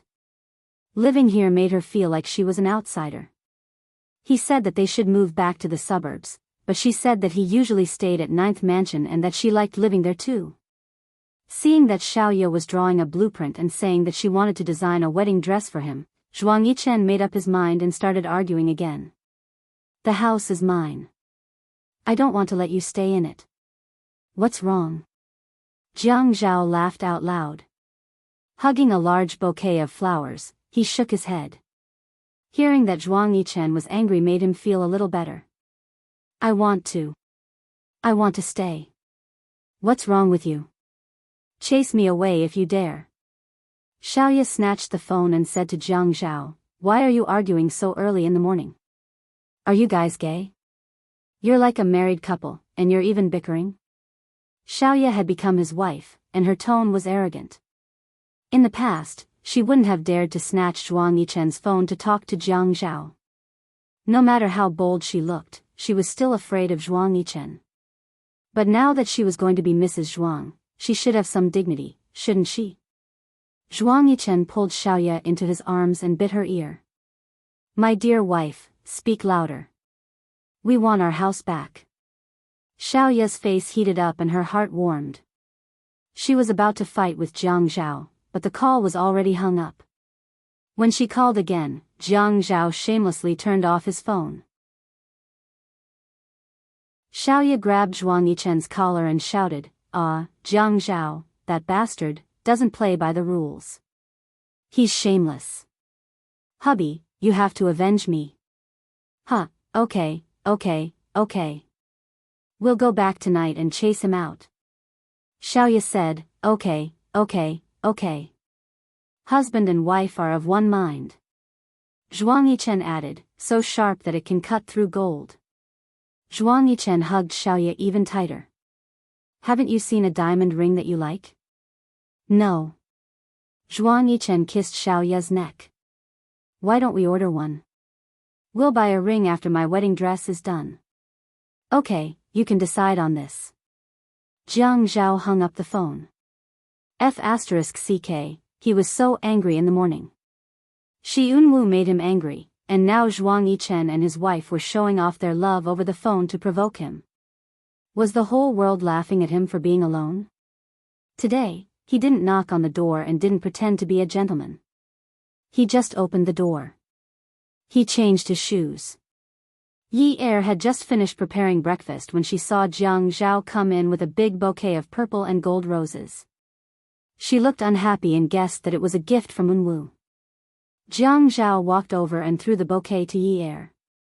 With a look of disdain, he said, one bouquet of flowers for $1 million.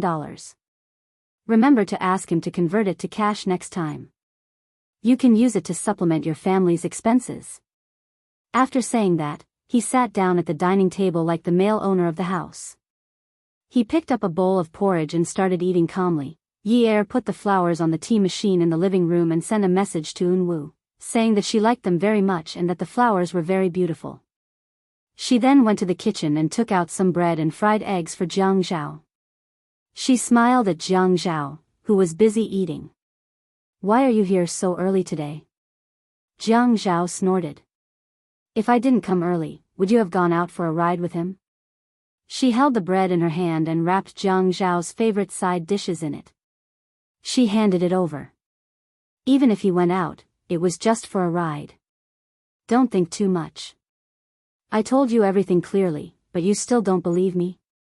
I already told you that he doesn't have any bad intentions. Jiang Zhao took it as the annoying man downstairs. He took a big bite.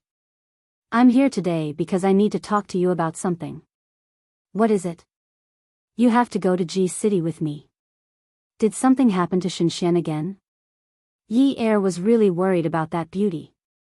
No, they're getting married soon. Shinkai wants to go and see Shinxian. Because of the Qin family, Shinkai wants me to go with him because we went together last time. Jiang Zhao racked his brains to make up some nonsense. Shinkai was indeed in Ji City and would go there every week, but he didn't invite him to go with him. However, it didn't matter if he wasn't invited. He would make the invitation a reality in a while. In short, it was right not to let Yi Er stay in High City. Shi Unwu was like a lingering spirit that was a master at picking up girls. When he saw Yi Er hugging those flowers every day, his eyebrows flew up. It's not the wedding, so we don't have to go, right? When it's the wedding, we have to go and attend the ceremony anyway. Isn't it normal for us to go? We're not Shinxian's family. How can we follow Shinkai? You're still young. What do you know? Do you think it's just going to see his sister with Shinkai? There are so many things that I can't explain clearly in a short time. I'll tell you slowly on the way.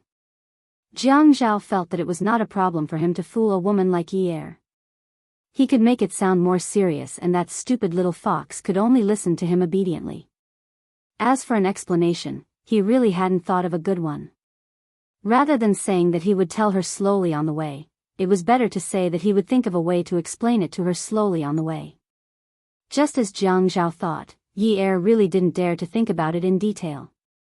She didn't understand the benefits and transactions between these families. At least, she didn't understand it deeply. It was just like how Jiang Zhao had analyzed why the Qin family didn't help the Han family last time. How would she be able to figure out the mystery behind this? When are we going? Jiang Zhao was delighted. After breakfast, you can pack your things.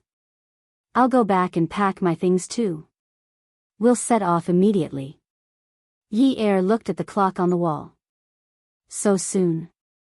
Jiang Zhao realized that his lying had reached another level recently. Of course. Why else do you think I'm here so early? It's the weekend. I should be sleeping in. Jiang Zhao used his work speed. After eating, he threw down his bowl and left. He also asked Yi Er to pack her things quickly. When they reached the airport, Jiang Zhao realized that they seemed to be escaping. Yi Er sent a text message to Unwu, saying that she was going to Ji City. Unwu said that she wanted to have fun. Shinkai was already in Ji City on Saturday. Jiang Zhao had already told Yi Er in advance to keep it a secret. When they reached the hotel, Jiang Zhao asked Yi Er to accompany Shinxian and said that he had something to discuss with Shinkai. As a result, Yi Er believed that Jiang Zhao had to come to Ji City. Although Shinxian would be considered a suspect if she had to go through legal procedures, she could still move freely in the Pei family. However, everyone knew that the Pei family was powerful in the south. Even if Shinxian wanted to escape, it would be easier for her to break out of prison. After they left, the Pei family sent a chauffeur to take Yi Er out for a walk.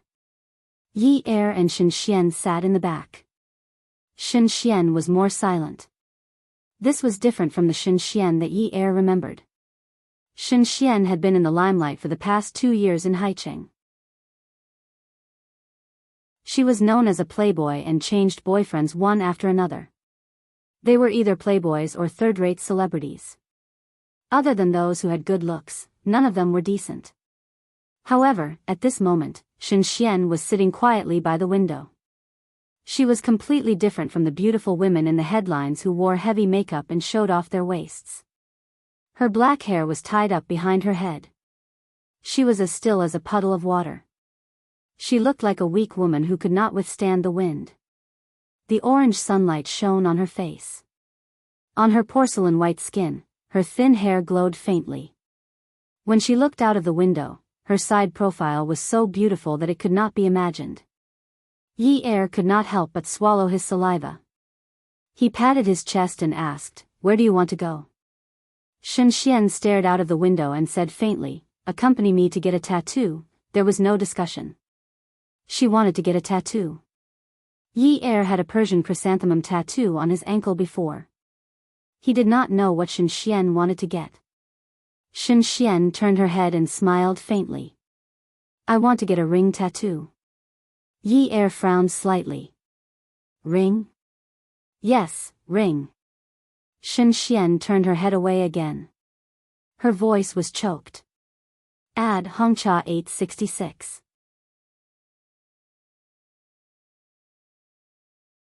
Chapter 724. In the tattoo parlor, a delicate and white hand lay in the hands of the tattoo artist as he drew the image that Shen Xian wanted. It was an ordinary ring. The ring was decorated with a single or two connected pieces of yezi. Yi Er asked, what does this represent? Shen Xian looked at Yi Er and smiled. A four-leaf clover. One piece of yezi is a prayer. 2 pieces of yezi is hope. She prayed that the man who was beaten into a vegetative state by her would wake up. She hoped that he would be the same as before he fell down. Yi Er didn't ask any more questions. She already understood. Knowing that the 10 fingers were connected to the heart, Shen Xian still wanted the tattoo to be deeper. Yi Er was a little sad on the day that she accompanied Shen Xian. She didn't know Shen Xian well, but she could tell that even if Shen Xian smiled at her, it was very forced. Hence, Yi Er didn't say anything after that. She felt that she was a little redundant by Shen Xian's side. On the contrary, Shen Xian had to squeeze out a smile from time to time in order to accommodate her. Yi Er remembered that Pei Li said that they could go and look at the rings. If they liked them, they could buy them. Yi Er asked if they wanted to look at the rings. Shen Xian said that she already had a ring. Shen Xian raised her hand and looked at the sky. Her eyes were sharp. Even from the corner of her eyes, one could feel her determination. It was as if she was determined to cut off all paths of retreat for herself. Looking at the ring tattooed on her ring finger, Shen Xian said solemnly, my ring will never be taken off in this lifetime unless I chop off my hand. Yi Er was stunned on the spot. Shen Xian's words tugged at her heart. That night, they had dinner at Pei Li's house. Pei Li wanted Jiang Zhao to stay in the house, but Jiang Zhao refused and took Yi Er back to the hotel. Still in the car, Yi Er's phone rang. She opened her handbag. It was a call from Unwu. Yi Er picked it up. Unwu. Jiang Zhao's eyes darkened. Yi Er, when are you coming back? It had been less than a day and he was exhausted. He wanted to go back and sleep. Jiang Zhao was a little thick-skinned. He stuck his face close to Yi Er's phone and listened to the call. Xianyo, that fellow, he just wouldn't give up. Grandpa is taking me abroad for heart surgery the day after tomorrow. There will be a ball tomorrow night, and he wants to invite you. Yi Er was overjoyed. Have you found a suitable heart? Yes, I found it. Yes, Yi said, yes, tomorrow. I'll definitely be there. Yi hung up the phone and her eyes curved into crescents. When Jiang Zhao heard the contents of the phone call, his nerve ending started to spew fire. Yin Yi, I've let you do as you please for so long. You've had enough. You're having a good time two-timing, aren't you? Yi Er put the phone back into her handbag. I'm not. I told you before that Unwu is just my friend. You're the only one who didn't believe me. Is there a need to be like this for friends? When Zhuang Yichen was in trouble, didn't you also act quickly? How can it be the same? You and Shi Yunwu are of the opposite sex. How can it be different? There are people of the same sex who are together. I didn't even suspect that there was something going on between you and Zhuang Yichen. Besides, we're still divorced. Jiang Zhao felt suffocated by Yi Er's words. He really wanted to take a hammer and knock her out. In Yunwu's art studio at the Shi residence in Haicheng, Unwu sat in front of his desk. There was a stack of letters and envelopes on the table. He folded the letters and put them into different envelopes one by one. At this moment, Shi Jintian walked in with a glass of warm water in one hand and a small white medicine box in the other. His eyes were full of heartache. Unwu, take the medicine. Yunwu's face was a little pale. Grandpa, didn't we go to America around this time last year? And was there too. We even took some photos together. Where are they? Why are you looking for that? I want to send a photo of me and to Yi Er when the time comes. If he was no longer around, if he had ever lived in her heart, wouldn't it be better for her to give him her blessings? Shi Jintian's eyes were slightly red. He handed the water and medicine to Unwu. After watching Unwu take the medicine in front of him, he said, "It's in my study. I'll get it for you later. After your operation, Grandpa will snatch Yuni away from you and tie her to you for the rest of your life." Grandpa. Upon hearing Shi Jintian's words, Unwu panicked. "Grandpa, regardless of whether the operation is a success or not, I won't be coming back." "You can't disturb her." "What do you mean by whether it's a success or not?" "It must be a success."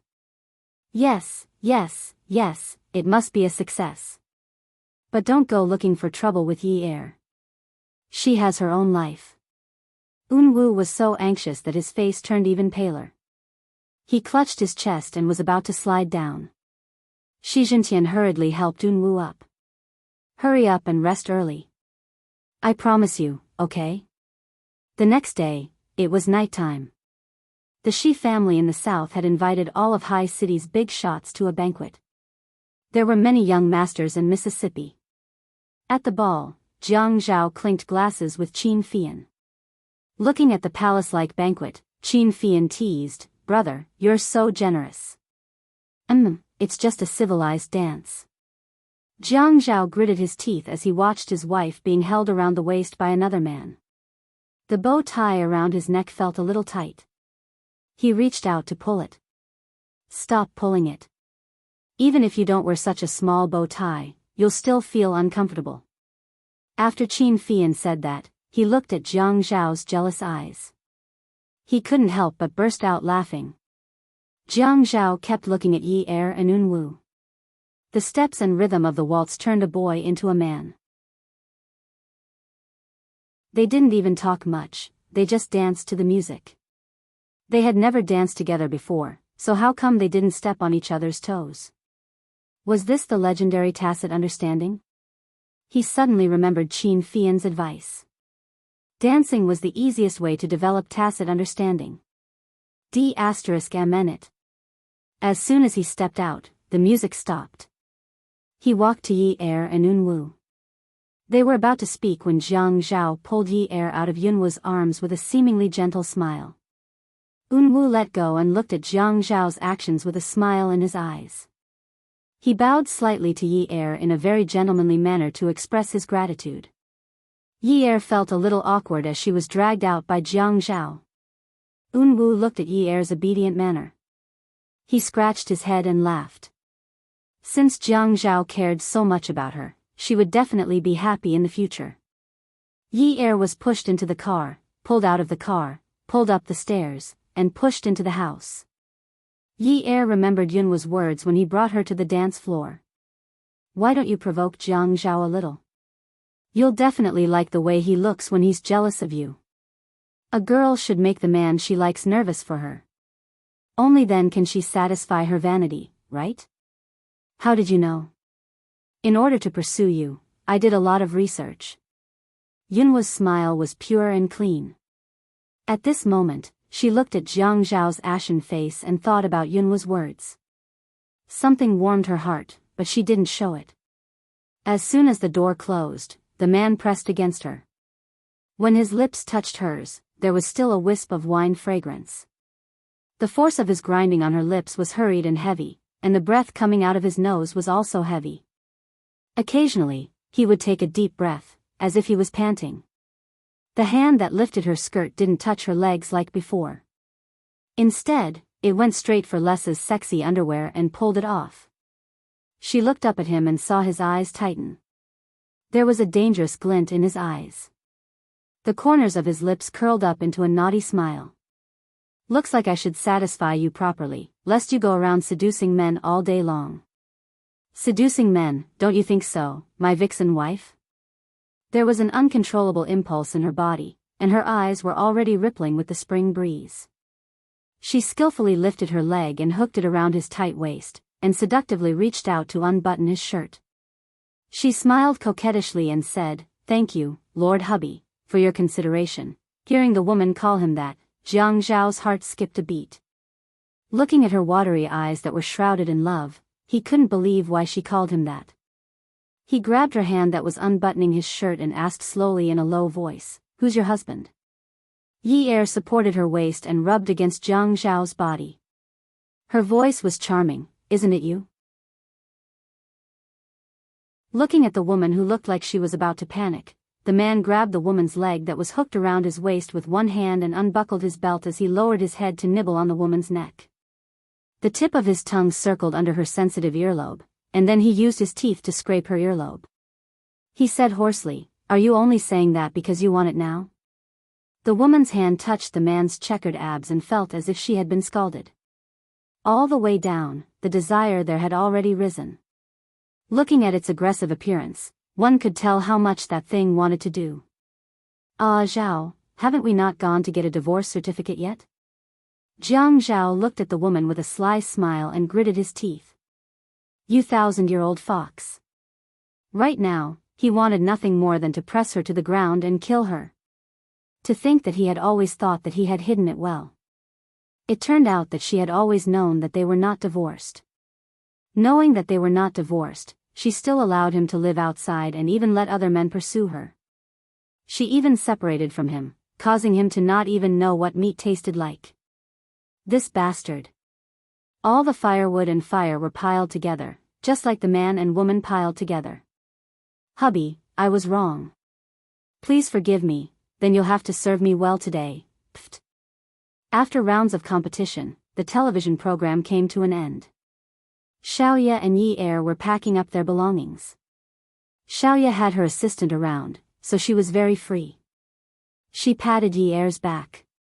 "I can't bear to part with them." "Yeah, me too. I think I have some feelings for them.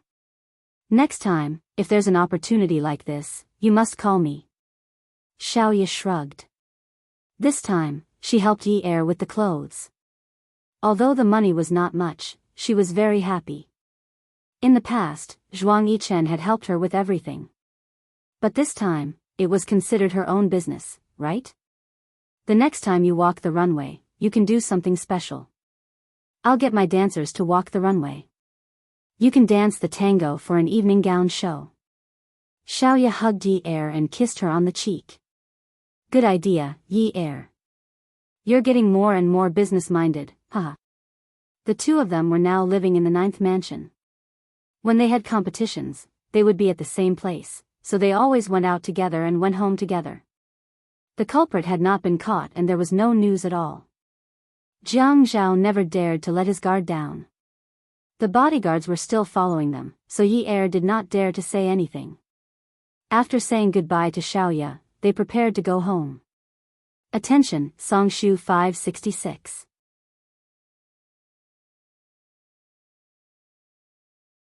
Chapter 725.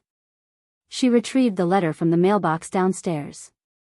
When she saw the American postmark, Yi Er was a little excited. She started to open the letter even before she reached home. She could recognize Yunwu's handwriting at a glance. Yunwu had practiced calligraphy before and his handwriting was very beautiful. The handwriting was elegant and masculine, and it was very similar to Yunwu's. Looking at these words, Yi Er felt that Yunwu was smiling at her. "Yi Er, hello, it's been 3 weeks since I last wrote to you, right? My surgery was a success. I'm just telling you. Are you very happy for me? Your show should be over by now, right? How is it? Do you feel a sense of accomplishment? And has also been learning to dance recently. I keep telling her that it's too late for her to learn, but she says that girls should know how to twist and turn. I really don't know whether to laugh or cry. I think this girl is really a little annoying. She keeps pestering me to watch her dance. I feel that I need to write more recently. And doesn't like it when I call you. I think I'll just let her be. Don't reply to me if I believe you. I'm afraid she'll be angry. Yunwu." Yi Er ran into the house and called Jiang Zhao. "Ah Zhao, did you know? Yunwu seems to be in a relationship with An. What nonsense are you talking about? It's true. He wrote me a letter. His words are full of love for an. You're so happy that there's one less person who has a crush on you. How so? Unwoo has someone he likes. I'm very happy. Jiang Zhao also heaved a sigh of relief. If you're free in the afternoon, come and pick me up from work. Okay. Yunwoo's letters came quickly. Sometimes they were sent by international express delivery, and sometimes they were sent by post. The postmarks were dated from 3 to 5 days to 2 to 3 weeks. Yi Er received the 9th letter from America. Yi Er, hello, Haicheng must be very hot recently, right? It's already autumn, right? I'm fine. After the surgery, and didn't allow me to go out. I was surrounded by servants every day, so I was a little annoyed. Today, I went out with an and Grandpa to play. I wanted to go to a crowded place, so an made the decision to go to the Empire State Building. She even took a lot of photos. Don't you think an is becoming more and more like a child? After coming to America, she was much happier. Grandpa liked her more and more now. She was actually a good girl, right? I'm going to sleep. A young and mature girl like you should learn more from the current an. Sleep early, or you'll grow old quickly. Unwoo. Yi Er looked at the three of them in the photo. Shi Jintian stood in the middle, while Unwoo and An stood beside him. And An's smile was indeed a lot wider than when she was in Haicheng. Was it because she felt happy now? Yi Er looked at the photo and felt a pang in her heart. She didn't know why, but she started to cry. Silly, shouldn't Unwoo be happy now that he's happy? Seriously. Yi Er put the letter back into the envelope and took it upstairs. There was a big jewelry box on the dressing table. She poured out all the jewelry and put Yunwoo's letter into it like a treasure. Yi Er, Grandpa said that he still likes the sky in Canada and that there are fewer people. It's more suitable for him to live here when he's old, so he's taking over all the businesses in the country. We won't be going back in the future. An has been getting more and more petty recently. Yesterday, I just mentioned that I wanted to write to you, and she got into a big fight with me. I think it's better that I don't write to you anymore. Her temper is getting worse and worse. Sigh, I actually didn't dare to tell An that I made a promise to you in our next lives. I was afraid she'd be angry. Yi Er, although I won't write to you anymore, I still wish you happiness and that you'll always be beautiful, just like when I first met you. Unwoo. Sure enough, from then on, Yi Er did not receive any more letters from Unwoo. She looked at the jewelry box that was not full a few times and felt that something was missing. There were a total of 13 letters in the jewelry box. Only the first Unwoo said, Yi Er, it's my first time in America. I miss you very much. After that, it was always an long, and short, at that time, in a foreign country, at the Seattle Lakeside Cemetery in America, there was an old man. Although he did not look thin and weak, he had a head of white hair. The girl standing beside him was dressed in plain black. She was holding orange flowers in her hands. Her expression was blank, but her cold eyes were filled with tears. There was a photo on the tombstone. The boy's eyes were pure and clean. The corners of his mouth were only slightly curved, but it was as if he was instantly bathed in sunlight. When the old man bent down and reached out his hand, his whole body was trembling. His wrinkled hand touched the photo on the tombstone. He choked out, Unwoo Grandpa didn't find trouble with her. Are you relieved? It was just that this old man's choked voice made the girl who originally looked like a girl burst into tears. She still remembered how heartless Unwoo was when he chased her away. But he did that only to protect her. If she had known earlier that there was no suitable heart, even if she had to die, she would have been willing to exchange her life for his. How was she going to live alone in the future? Shi Jintian sat on the ground, hugged the tombstone, and kowtowed to it. Tears fell drop by drop. What fell was his heart's blood. He had read every letter that Unwoo had written to Yi Er, every sentence. According to his grandson's request and time, he had sent the letters from America one by one. He still remembered that his grandson had snuggled in his arms and quietly talked to him for the entire night. In this life, Unwoo had never said so much. Ever since he changed his heart at the age of 8, he had never said so much. Grandpa, let me tell you. Back then, I went there to draw because I wanted to see Yi Er. Sigh, at that time, I didn't know that feeling was like. I was so slow, too slow. I've seen many of her expressions. Happy, sad, sly, disappointed, hopeless, hopeful. In short, I've seen many of them. Grandpa, I didn't know that being able to see a person's emotions was because of excessive attention, and excessive attention was because I liked her too much. I liked her too much. Grandpa, in the past 20 years, the happiest time of my life was when I was drawing on that street, and when I came back from the grasslands, I wrote her cards and sent her flowers every day. Sigh, I still remember that she pitied me and thought that I was a poor artist who couldn't afford the rent. She gave me the money to pay the rent so that I could live a better life. She said that boys mature later and can still grow up at 18 to 19 years old. Sigh, she didn't even know my name back then, and she actually gave me money randomly. Grandpa, since I was young, you taught me to be wary of people and not to trust anyone casually because anyone around you could harm you. But at that time, I really believed her. I believed that she was a kind girl and that she wasn't sent by my enemies to harm me. She was purely afraid that I would suffer. Grandpa, I really believed that she was actually very kind. I'm thinking that at that time, she probably liked me a little because I felt that she wasn't someone who was very compassionate. She was actually very greedy and stingy. Grandpa, I think that at that time, she probably liked me a little, right? That day, Shi Jintian had been holding Unwoo in his arms the whole time. Unwoo was lying on his chest, and the clothes on his chest were extremely wet and sticky. All that was left were Yunwoo's tears. He hugged Yunwoo's head and said, "Good grandson, Grandpa believes that Yi Er liked you back then. It's just that at that time, you guys didn't understand." Unwoo sighed softly and said, "Sigh, luckily I didn't understand."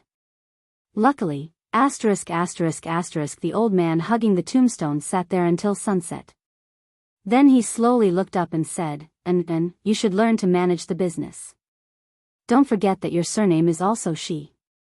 And nodded heavily. Okay. The setting sun stretched the silhouettes of the old man and the young girl in the cemetery, cutting into a lonely silhouette. The late autumn maple leaves in Haicheng were like fire. The pure white wedding gown trailed on the maple leaves, and the colors were distinct. Hearing the photographer skillfully teasing the model, the man wrapped his arms around the woman's waist and carried her up. Their smiles followed the click-click sound of the shutter.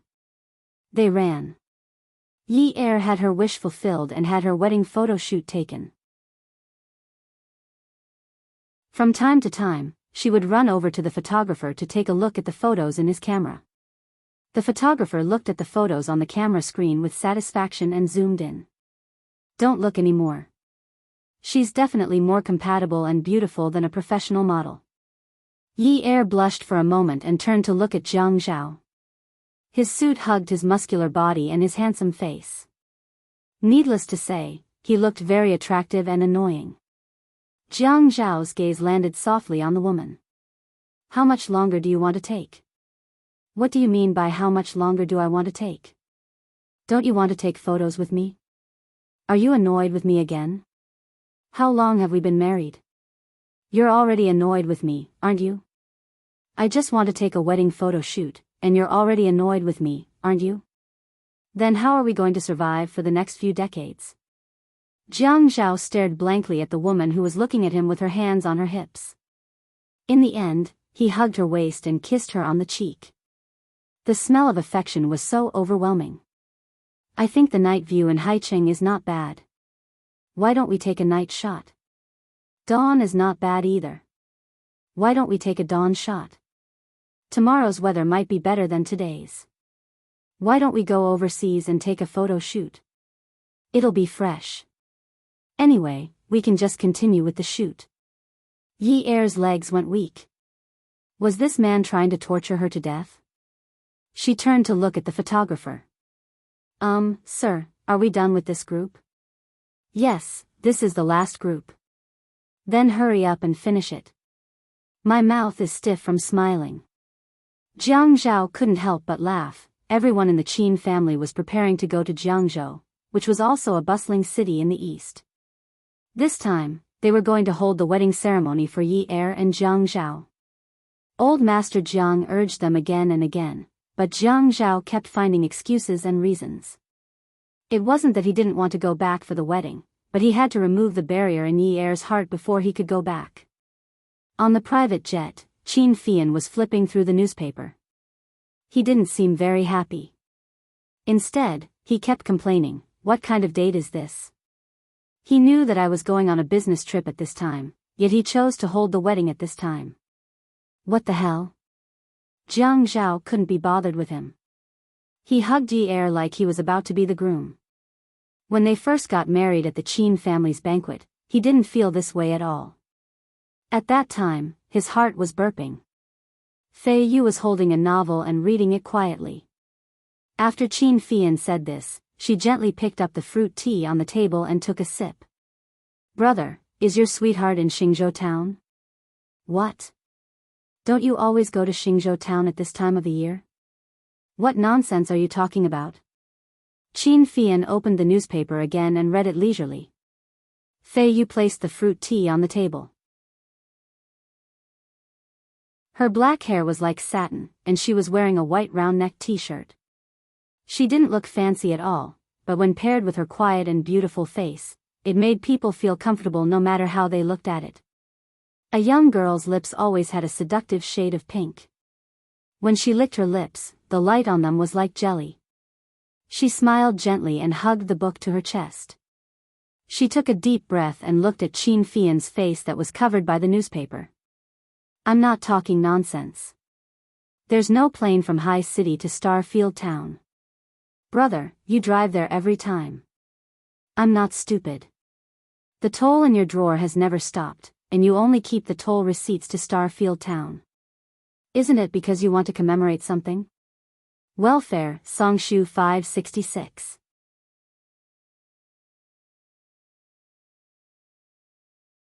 Chapter 726. Qin. Fei. Yu. Qin Fian threw the newspaper aside and stood up to grab Fei Yu. "You damn thing, how dare you rummage through my drawer?" Fei Yu jumped up and ran towards Jiang Zhao. Yi Er quickly got out of Jiang Zhao's arms and hid in Jiang Zhao's embrace. Jiang Zhao circled Fei Yu and glared at Qin Fian. "How old are you?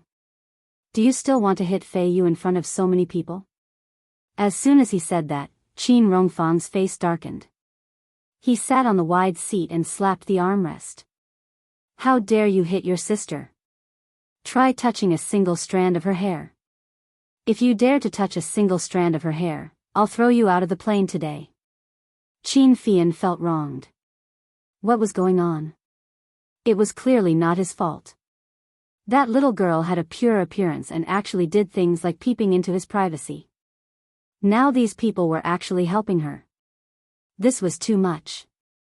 With Jiang Zhao's protection, Fei Yu sat on Jiang Zhao's lap and did not get off. She hugged Jiang Zhao's neck and looked at Qin Fian with a little grievance. "Brother's words are really interesting. You've rummaged through my drawer a lot and peeked at the love letters other boys wrote to me. I was just returning the favor." Qin Fian saw that Fei Yu had found a backer.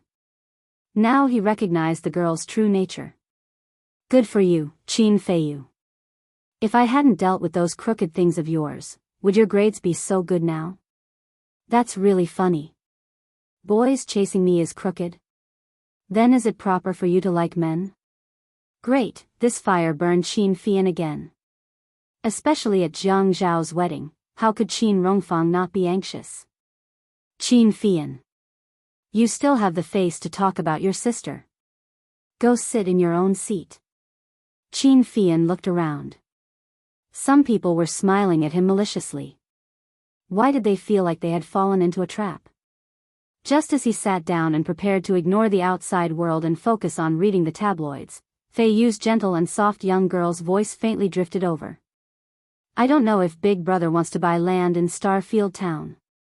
Looking at the toll receipts, there are at least dozens of them. He goes there at least a few times a year. What kind of big project is that?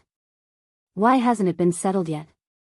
Qin Fian shook open the newspaper and said indifferently, Qin Feiyu, be careful. There will be snakes all over the floor when you sleep tonight. Feiyu was so scared that his face turned white. He was so scared that tears came out of his eyes.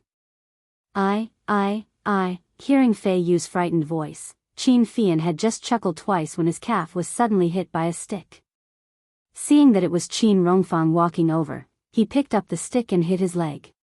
You clearly know that your sister is timid, yet you still scare her. If you scare her again, she'll be afraid of strangers in the future. She's timid? Come on. I can't see that at all. Bam. Another hit. Although it wasn't heavy, it still represented Qin Rongfang's attitude. Yi Er took out a handkerchief to wipe Feiyu's tears. It's okay, it's okay. Your brother is just scaring you. He wouldn't do such a thing. Thinking of the house full of snakes, Feiyu was so immersed that goosebumps appeared all over her body. Zhao Gij and Sister Yun are the best. My brother is a bastard. This group of people was Jiang Zhao, Yi Er, Qin Fian, Feiyu and Qin Rongfang. Other than the servants, there were a total of 5 people. Because the others had not arranged things properly, they were a step late. It was quite lively along the way. At the airport exit. The first time Yi Er saw Jiang Zhao's younger brother, Jiang Feng, he was shocked by his enthusiasm. He was 186 centimeters tall. Although he was dressed fashionably, he was definitely not childish.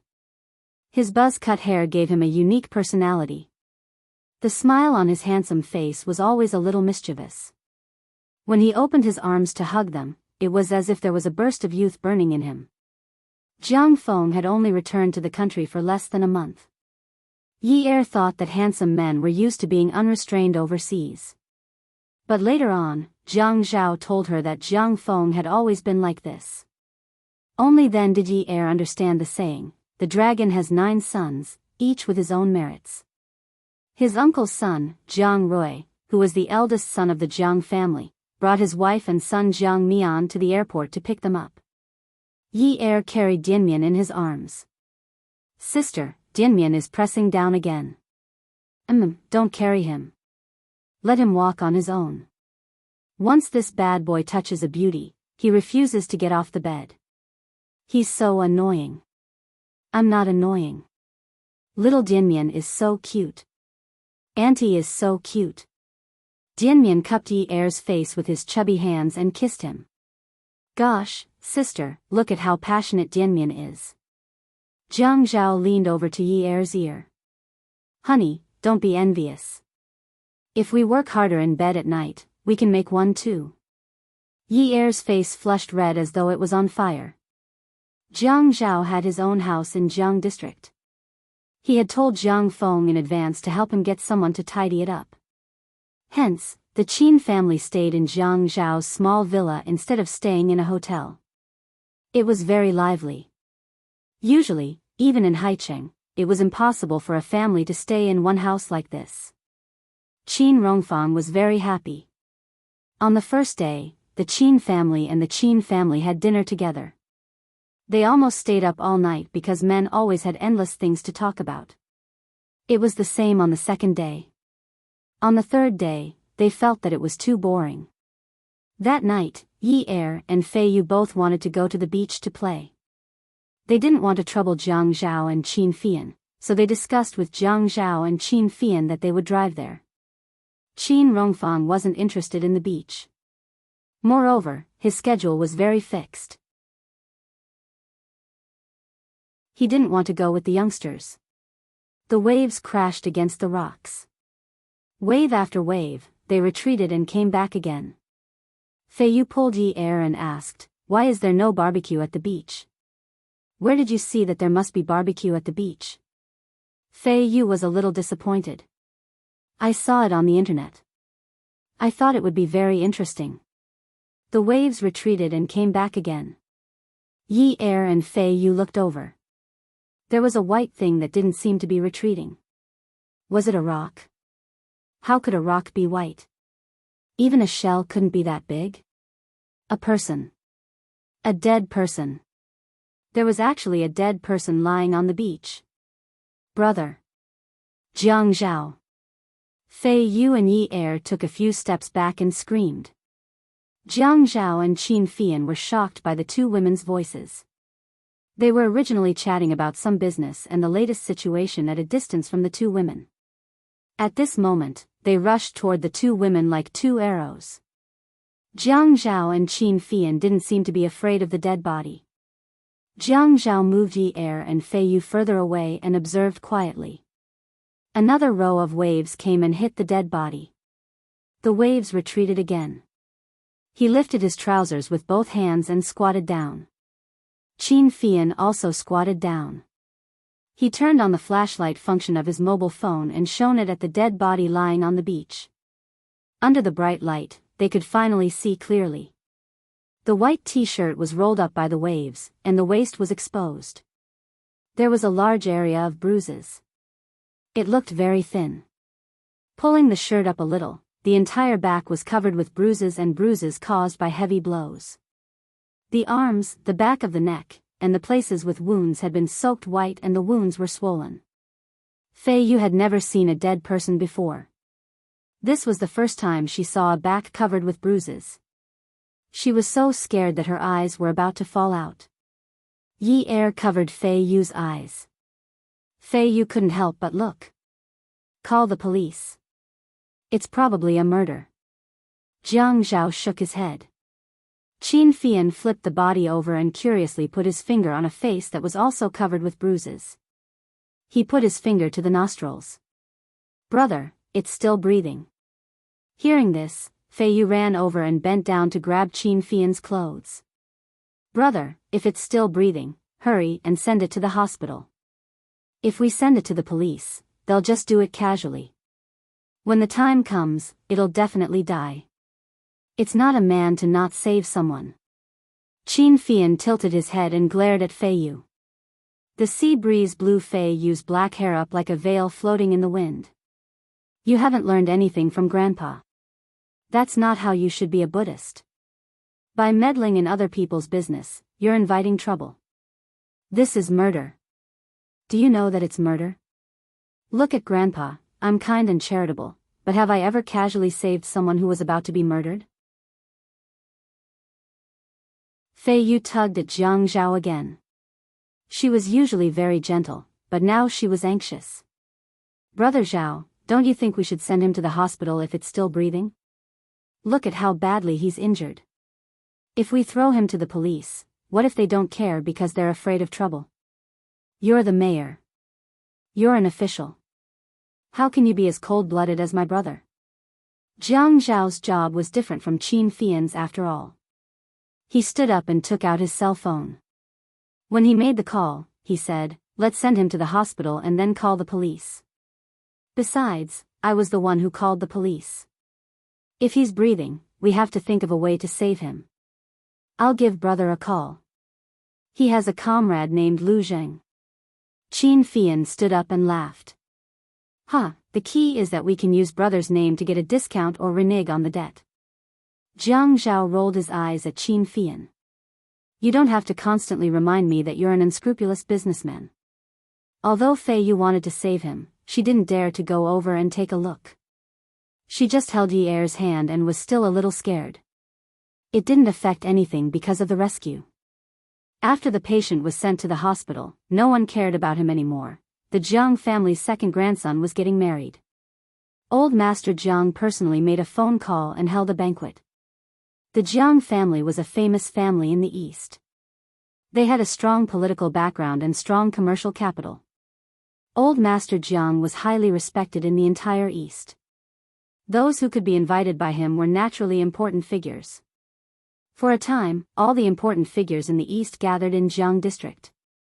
Those who didn't receive an invitation but only heard the news also came uninvited. The five-star hotel under Jiang Zhao's name had already emptied all the rooms near the hotel for a week when Jiang Zhao decided to hold the banquet. They didn't accept any reservations and made proper arrangements for all the guests. Everything was taken care of. On the contrary, Jiang Zhao and Yi Er had nothing to do other than trying on their own gowns. Jiang Zhao and Xiang Wan were drinking tea and letting Xiang Wan take Yi Er out shopping. How is it?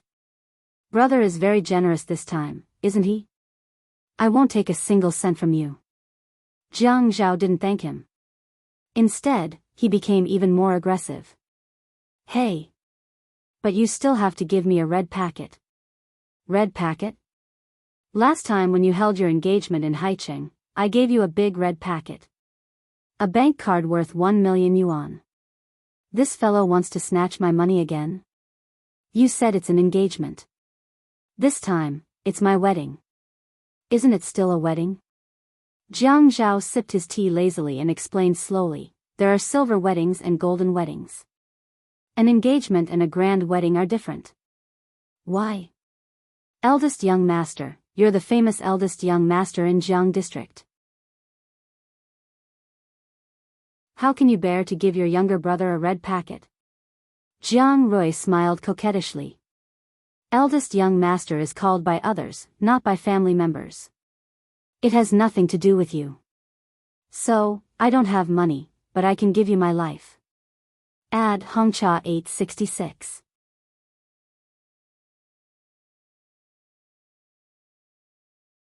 Chapter 727. Jiang Zhao leaned over, but there was no one around. Still, he deliberately looked around. Brother, I remember very clearly what you gave Su Ling in the past and where you went to eat. Also, I remember that because Su Ling liked the lake crabs in High City, you called me early and asked me to order them, keep them in ice, and fly them over to you from High City as soon as possible. Jiang Zhao sighed. Although I know that you and sister-in-law are in love now, look at how bored she is. I'm bored too. I really want to chat with her. Sister-in-law trusts you. She definitely won't let her imagination run wild. Just treat it as if nothing happened and talk about the past to relieve her boredom. Jiang Zhao glared at Jiang Rui. Why are you so insidious? Aren't you afraid of retribution for doing something so immoral on your wedding day? Jiang retorted. Jiang Zhao shrugged. Anyway, it won't kill you. Look at you. It's as if you want to eat me. Jiang Rui said, it's 100,000 this time. It's a dream if you want another million. Brother, there's a policy in High City recently. It's about hotels. It's a support for 7-star hotels. Jiang Zhao paused. Jiang Rui spat at Jiang Zhao. Vampire. 1 million. Deal. Thanks, brother. I'm going to pick up my wife. Enjoy your tea. Jiang Zhao stood up happily. He didn't care about Jiang Rui's 1 million red packet. For him, 1 million was just a number. It was mainly because he missed the fun of fighting with Jiang Rui since childhood. He looked forward to Jiang Rui coming back to bite him in 2 days. Then, he would fight back. Just thinking about it made him happy. When Jiang Zhao walked out and closed the door, Jiang Rui held the teacup and laughed. 2 days later, Jiang Zhao received a call from Lu Zheng, informing him that the patient had woken up. However, he refused to speak when questioned by the police. There was no problem with his vocal cords, so the police wanted him to go over and ask him in detail about the situation. Jiang Zhao and Yi Er were very busy. Tomorrow was the wedding banquet. Although they had nothing to do, just the things they had to prepare were enough to give them a headache. Therefore, Qin Fian brought Fei Yu to Lu Zheng's hospital. The condition of the ward was very good. As Jiang Zhao was the one who informed him that he had to think of a way to save the patient, he might be useful to Jiang Zhao's political future in the future. Therefore, Lu Zheng arranged for a high-class VIP ward. The boy looked to be around 17 to 18 years old. He was wearing a hospital gown. He was clearly the victim, and there were bruises on his face. His hair was messy, but he didn't look disheveled at all. Instead, he had an indescribable air of nobility. He propped himself up with a pillow behind him and stared coldly at the wall. The bruises on his face were greenish with a tinge of yellow, but they were almost gone. Qin Fian and Fei Yu propped themselves up on stools and sat at the end of the bed. The policeman held a pen and asked when the parties involved were awake. "Mr. Qin, what was the situation when you discovered the victim?" "We were walking by the beach. It was my sister and sister-in-law who discovered him first." "Please describe the situation in detail." "It was the same as what I told you the last time. He was lying on the beach with many injuries on his body. At that time, we wanted to call the police because we were worried that someone might have murdered him. But you didn't call the police immediately." "Heh." Qin Fian looked at the serious policeman in amusement. "How boring. What was he doing here?" "He was asking meaningless questions. He asked the same questions the last time, and now he was asking again. My sister said that she was still angry and wanted to save him first. She was worried that if we called the police, those who could live would be tortured to death. Therefore, we were more assured that we would pay for sending him to the hospital. My sister said that we couldn't leave him in the lurch." The policeman's expression changed. Fei Yu tugged at the corner of Qin Fian's clothes and said timidly, "Brother, if you say that, what if they take revenge on me? After all, we're in Jiang district and we're not familiar with the place. With the old master of the Jiang family and the eldest young master of Jiang district backing you up, what are you afraid of? Although we're only in-laws with the Jiang family, we're still legal citizens. We've done a good deed. Why should we be afraid of the police's revenge? Fei Yu, you shouldn't think of the police like that." After Qin Fian finished speaking, he raised his eyebrows and glanced at the policeman who was about to explode. Sure enough, when he heard that he was in-laws with the Jiang family, the policeman immediately became quiet. When he took the statement, the seriousness on his face lessened. "Mr. Qin is right. How is that possible?" Fei Yu said, "Oh." Then he leaned closer to Qin Fian. After the incident on the plane, Qin Fian wanted to pinch Fei Yu. This guy was really a tyrant at home. Once he was outside, he was afraid of strangers. Now he knew that his brother was reliable. Heartless little thing. The policeman looked at the boy who was sitting there motionlessly. "The injuries on your body were found to be caused by a blunt object. Do you still remember the scene at that time?" The boy didn't turn to look at the policeman. Instead, he stared at the wall and looked at Fei Yu. Although his eyes were as cold as before, they didn't blink. Fei Yu kept leaning on Qin Fian's side. But no matter what the policeman said, the boy sitting on the bed didn't speak. "Where are you from? What's your name? Who's in your family? What a headache. You don't even say a word. Where should I send you? Should I send you to the reception center?" Fei Yu raised his head at this time. The boy's gaze softened, revealing an undisguised sadness and pity. His eyes lowered as if he was begging. The boy's hand that was currently on an 4-drip was placed on the thin blanket, his 10 fingers slender and beautiful. The contours of his face looked like they had been carved and scraped by a thin razor. If it weren't for the bruises on his face, how beautiful would he be? Fei Yu swallowed. "Brother, why don't we take him back? It's not like there's one more person to eat anyway, right? He's also homeless. When he remembers, we'll find the police." The policeman immediately wanted to throw away a burden. "That's the best, the best." Qin Fian stood up. "No." He took Fei Yu's hand and said coldly to the policeman, "We've already told you everything we know. Let's go." Fei Yu was dragged out by Qin Fian. When they reached the corridor, Qin Fian scolded Fei Yu. "What's wrong with your brain? What kind of person is he? How dangerous is he? He was murdered. Murdered, do you understand? Put away that little sympathy of yours that you're showing at any time. When the time comes, you'll cause a lot of trouble for yourself," Fei Yu said. Fei Yu curled her lips and left reluctantly with Qin Fei Yu. The next morning, it was only 5:00, but the old house of the Jiang family was already busy. A wedding was always grander than an engagement.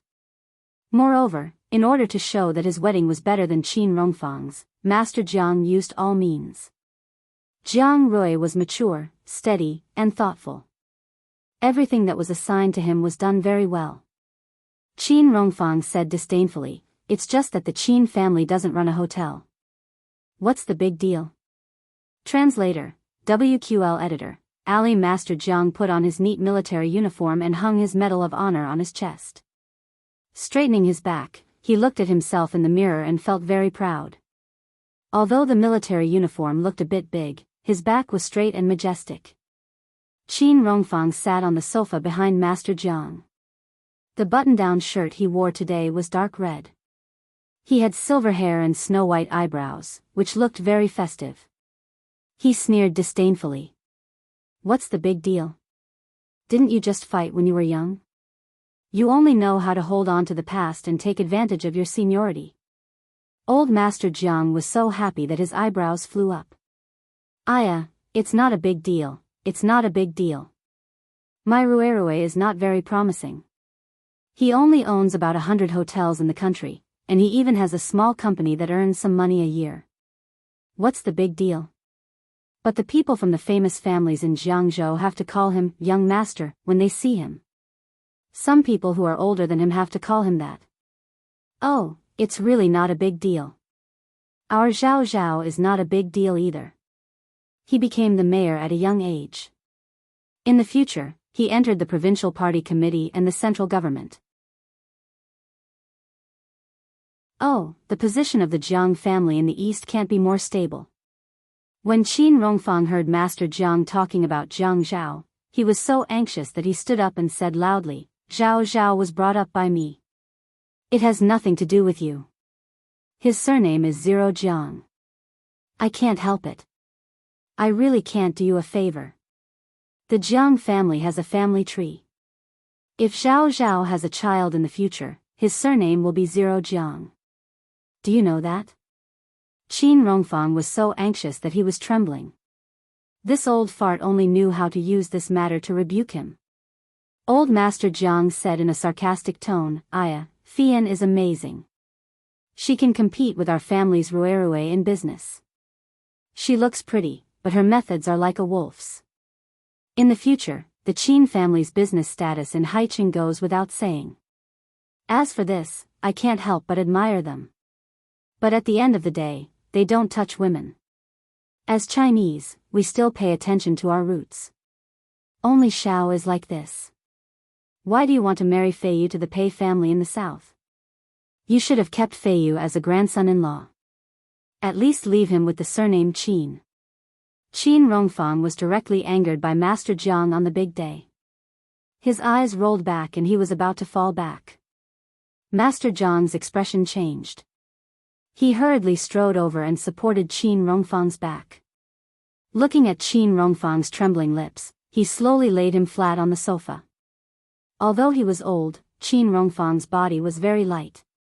Thinking that everyone was old, Master Jiang's heart ached. Old Qin. Old Qin. I was just joking, old Qin. Qin Rongfang's breathing was uneven. You old fart, you want to anger me to death." Master Jiang was so regretful that his intestines turned green. They had been old friends for decades, but he was always poking at each other's shortcomings. At home, he taught his descendants to be open-minded. Why couldn't he do it when it came to Qin Rongfang? "Old Qin, I was just joking. We've been fighting for so many years. When have we not been like this? I'll call the doctor right away." "Don't call me. My Qin family has no descendants. I don't want to live. Call the doctor. I don't want treatment." Qin Rongfang slowly closed his eyes. Tears fell from Master Jiang's eyes. "Old Qin, don't think too much. I told Zhao Zhao's child to be born with the surname Qin. You were the one who raised Zhao Zhao, so I shouldn't steal your credit. The first child born with Zhao Zhao should have the surname Qin after you. It should be surnamed Qin. It's all thanks to you. I don't believe you. You old fox. I don't believe you. I won't cooperate with the doctor. Little Lu.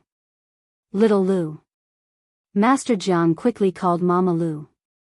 She hurriedly called Mama Lu over. Go, go, go. Go find Xiao Xiao. Mama Lu immediately turned around and ran to find Jiang Zhao. Yi Er had just been picked up by the makeup artist and sent to Jiang Zhao's villa. They were about to go through the process of picking up the bride. When he heard that Qin Rongfang had collapsed, Jiang Zhao threw away the tie in his hand and ran to Master Jiang's room. Old Madam was busy in the backyard and didn't know anything. Welfare, Hongcha 866.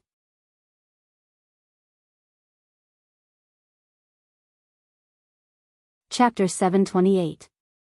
The moment Jiang Zhao entered the old master's room, he saw the old man lying on the sofa. His grandfather was wiping his tears. Jiang Zhao's heart trembled. Grandpa. The sound of irritable leather shoes stomping on the wooden floor could be heard. When old Master Jiang saw Jiang Zhao running over, he seized the opportunity and said in a trembling voice, Zhao Zhao, let me tell you. Your first child with Yi Er will have the surname Qin. Quickly agree to your grandfather's request. It's all my fault. It's all my fault. Tell me, he's already so old. How can he withstand anger? Quickly agree to his request. Otherwise, he won't go to the hospital. This can't be delayed. Jiang Zhao did not allow for any explanation and immediately nodded, okay, okay, okay. Grandpa, if your surname is Qin, then it's Qin. Let's go to the hospital, let's go to the hospital. Qin Rongfang's weak eyelids opened a little more and looked at old Master Jiang. Old fart, do you mean what you said? Of course, of course. If I don't, then all the grandsons of the Jiang family are cowards. Is that okay? This was something that old Master Jiang was proud of. The fact that he could use it to make a bet meant that he would never go back on his word. Who would have thought that Qin Rongfang's listless eyes would suddenly become full of vigor in front of everyone's eyes?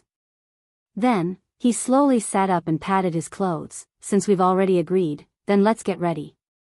Although there are many people today, we can't make any trouble.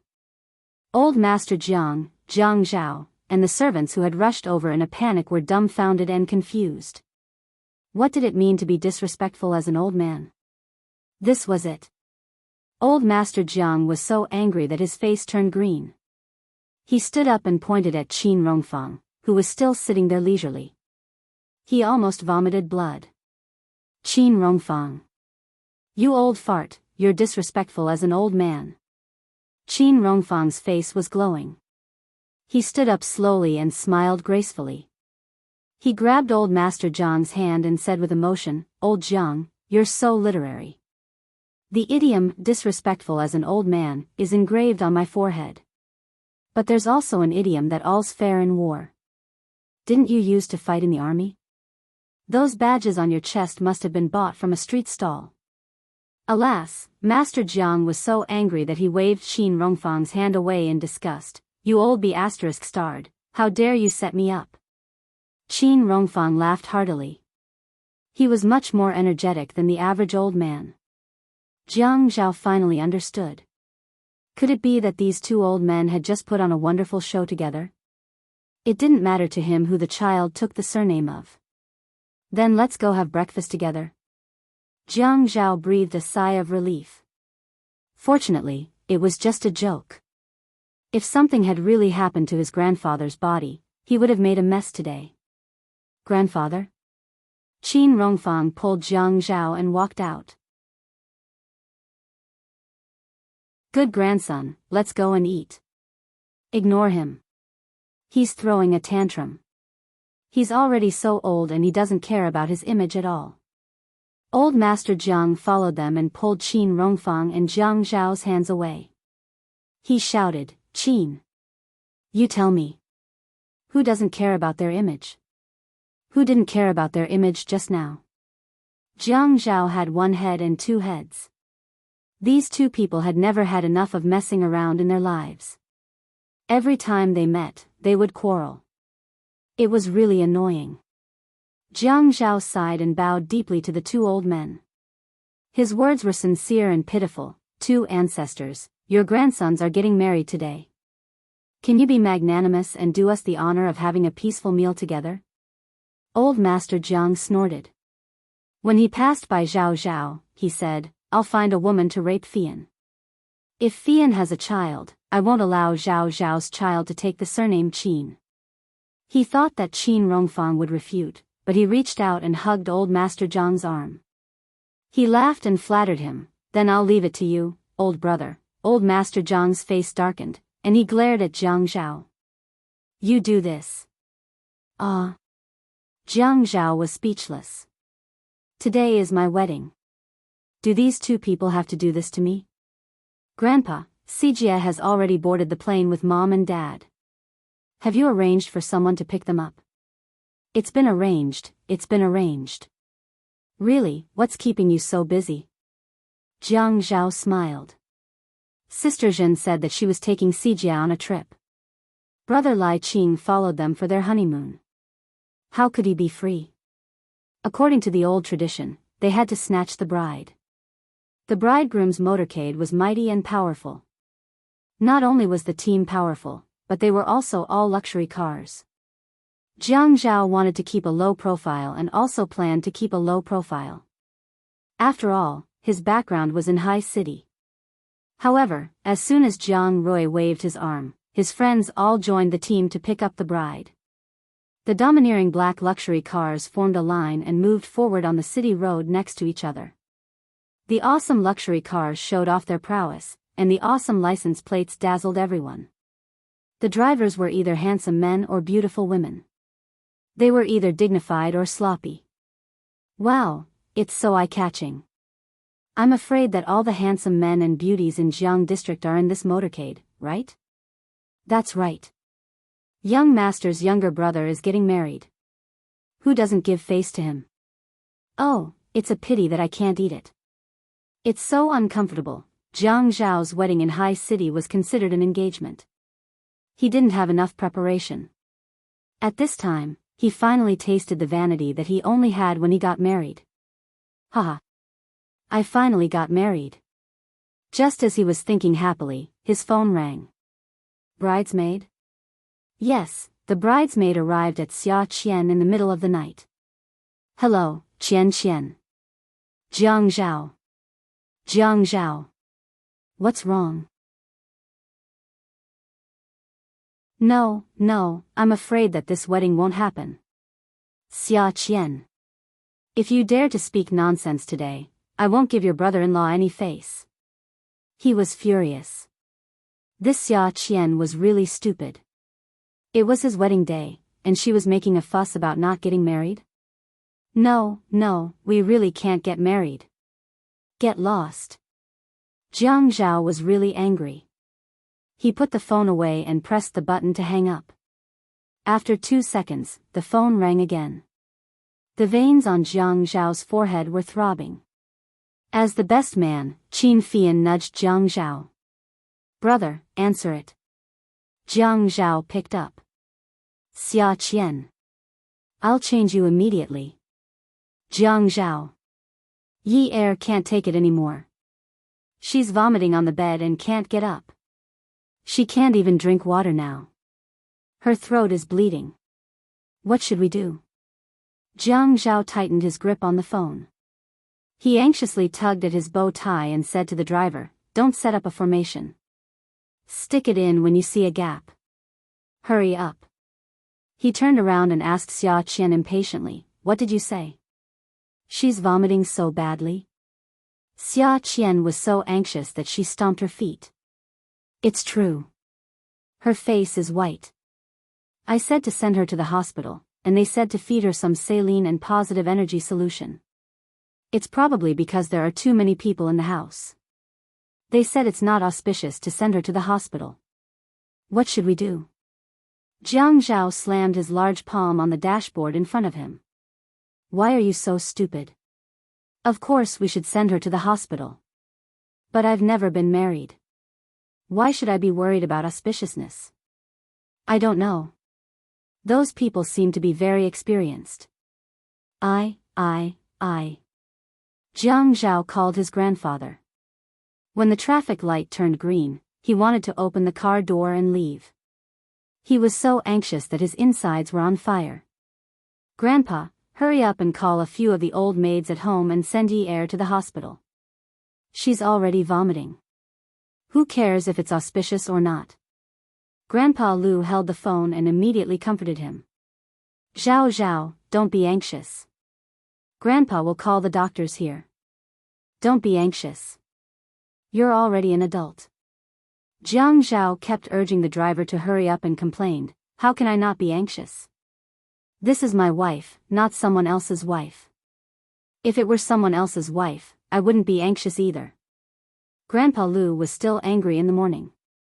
When he heard his usually filial grandson talking incoherently, he suppressed his anger. Okay. Grandpa will call the military vehicles to send the alarm over. It'll be quick. Grandpa will hang up now. Yi Er got up very early that day. Grandma Lu reminded her to get up early as she would be very tired. She wanted to prepare some food for the newlyweds. She looked at the glutinous rice balls, dumplings, wontons, porridge, bread, and cakes. She didn't want to eat any of them. Nanny Lu kept persuading her not to eat. She would be too tired if she didn't eat.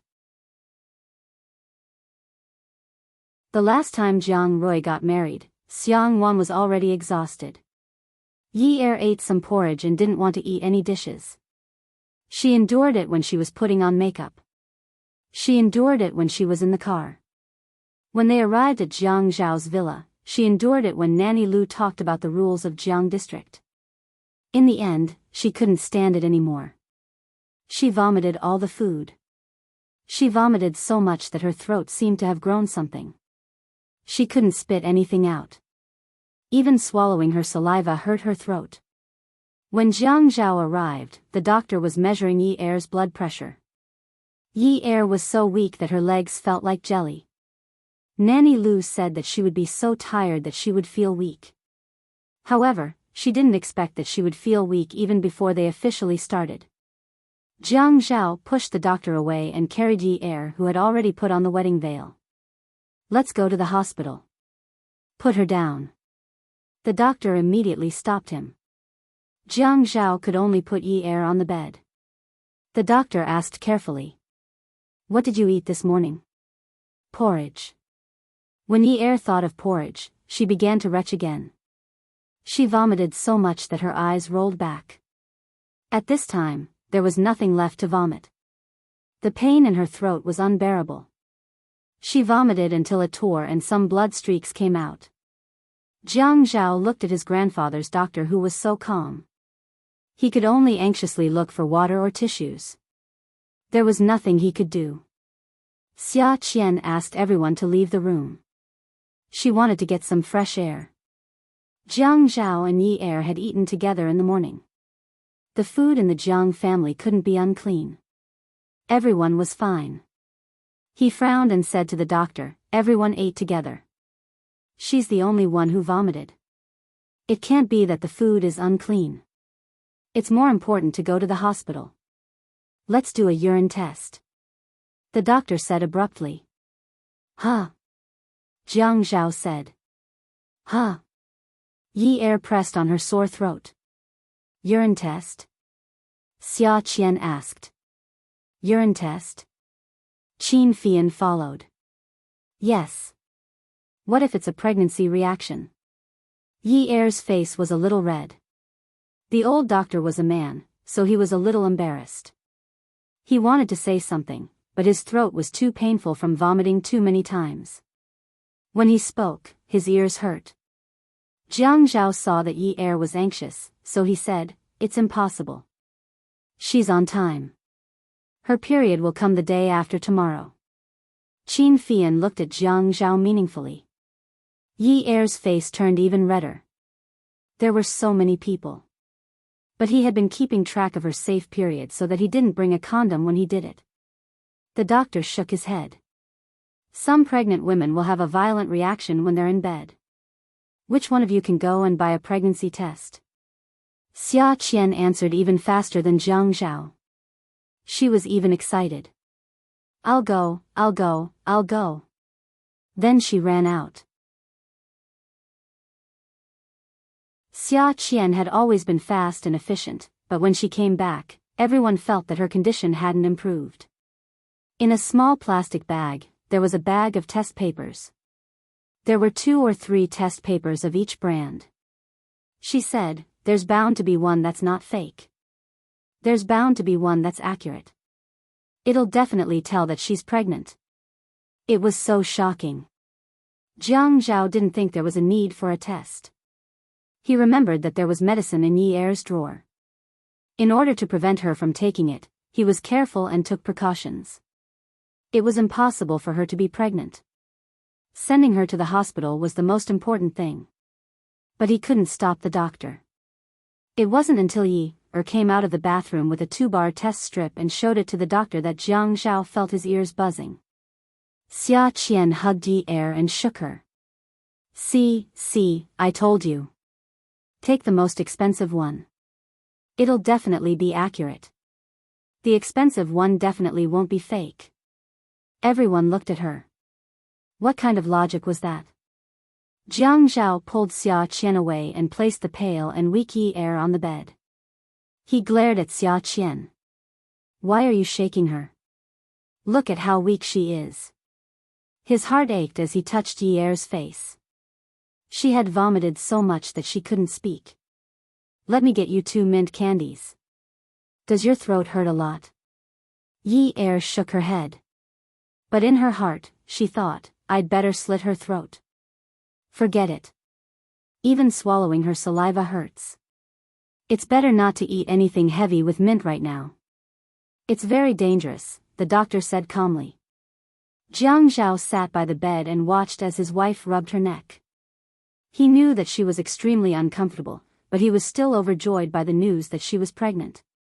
His hand rested on Yi Er's abdomen. He desperately tried to sense if there was anything beating, but for a moment, he couldn't say a single word of comfort. Hey, Jiang Zhao, are you kicking me to the curb after I've outlived my usefulness? I was the one who bought the authentic test paper. Otherwise, do you think you'd be able to test it? I went to 3 pharmacies, afraid that I'd buy a fake product. Even if I didn't take credit, I still worked hard. I didn't even ask you to give me a big red packet, yet you're still looking at me with such disdain. You. Jiang Zhao's ears hurt from listening to her. Xia Qian, if you talk less, I'll give you a big red packet later. Okay. Xia Qian immediately covered her mouth. For the sake of a red packet, what did it matter if she talked less? Moreover, it was a big red packet. Yi Er insisted on attending the wedding. Jiang Zhao gave everyone a red packet, saying that the bride was pregnant and couldn't make a big fuss. He didn't want to do the bride snatching part of the ceremony. On the wedding stage, the MC understood the situation and only asked the groom questions. The bride stood at the side and nodded meekly or said a few words occasionally.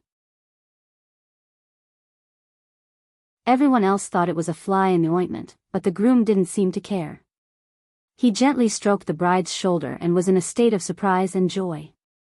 Finally, he held the microphone and couldn't help but laugh wildly. Today, I'll treat everyone to my wedding banquet.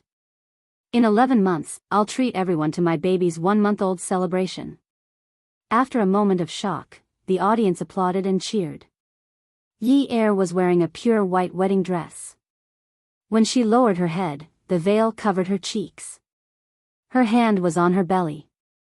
She had been able to hold it in, but in this atmosphere, Jiang Zhao's words of happiness and satisfaction made her eyes redden. Tears fell to the ground and seemed to hit her ears with a loud thud. Before it was time for the bride and groom to hug, she threw herself into the man's arms and squeezed her throat hard to suppress the pain. She sobbed with jealousy and said softly, "Ah, Zhao, you're pregnant. You can't not love me. How can I not love you? I'll only love the baby if I love you." The handsome man's eyes were gentle. He held the tearful woman's head and kissed her forehead. Then he said in a low and hoarse voice, unable to hide his emotions. Silly girl, I'll only love our baby if I love you. Xiaoye, end, dearest, the ending of Xiaoye's story ends here. Beauty novel, Xinwu 799.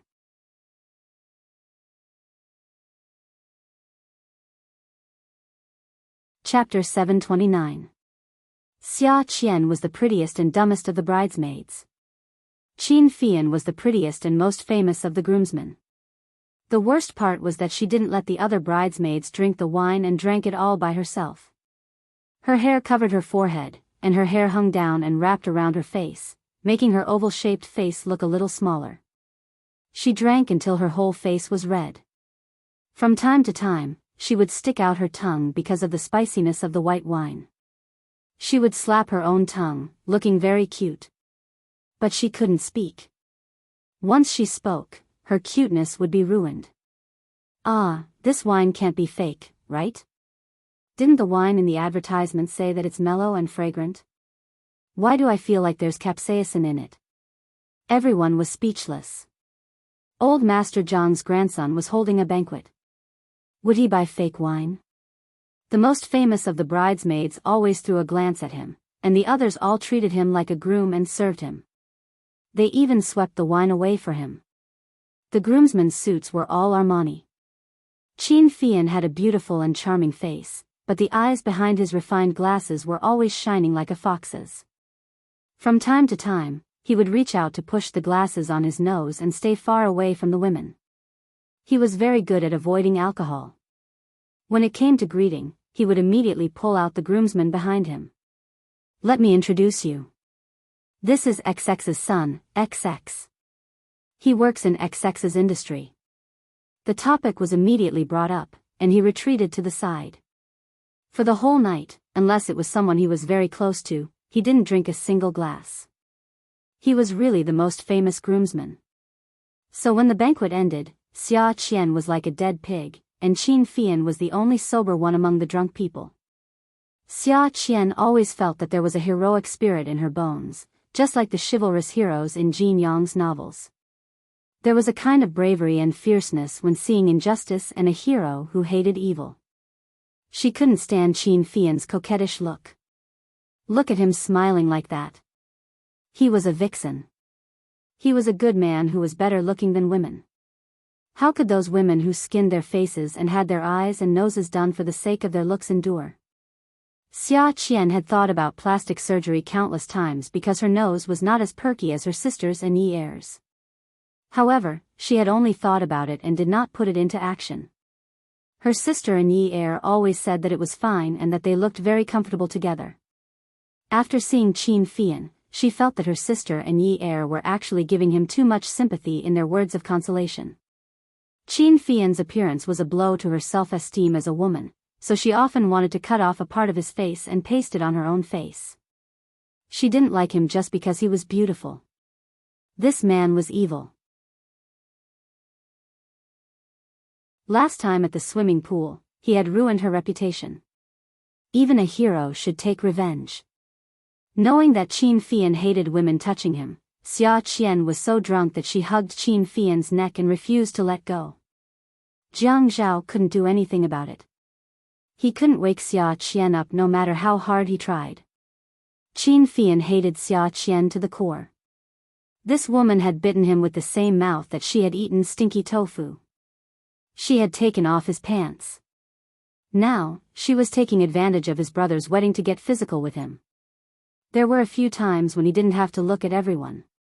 He had viciously pinched Xia Qian's waist as if he wanted to pick up a small piece of meat, pinch it a few times, then pull it out of her body and throw it away.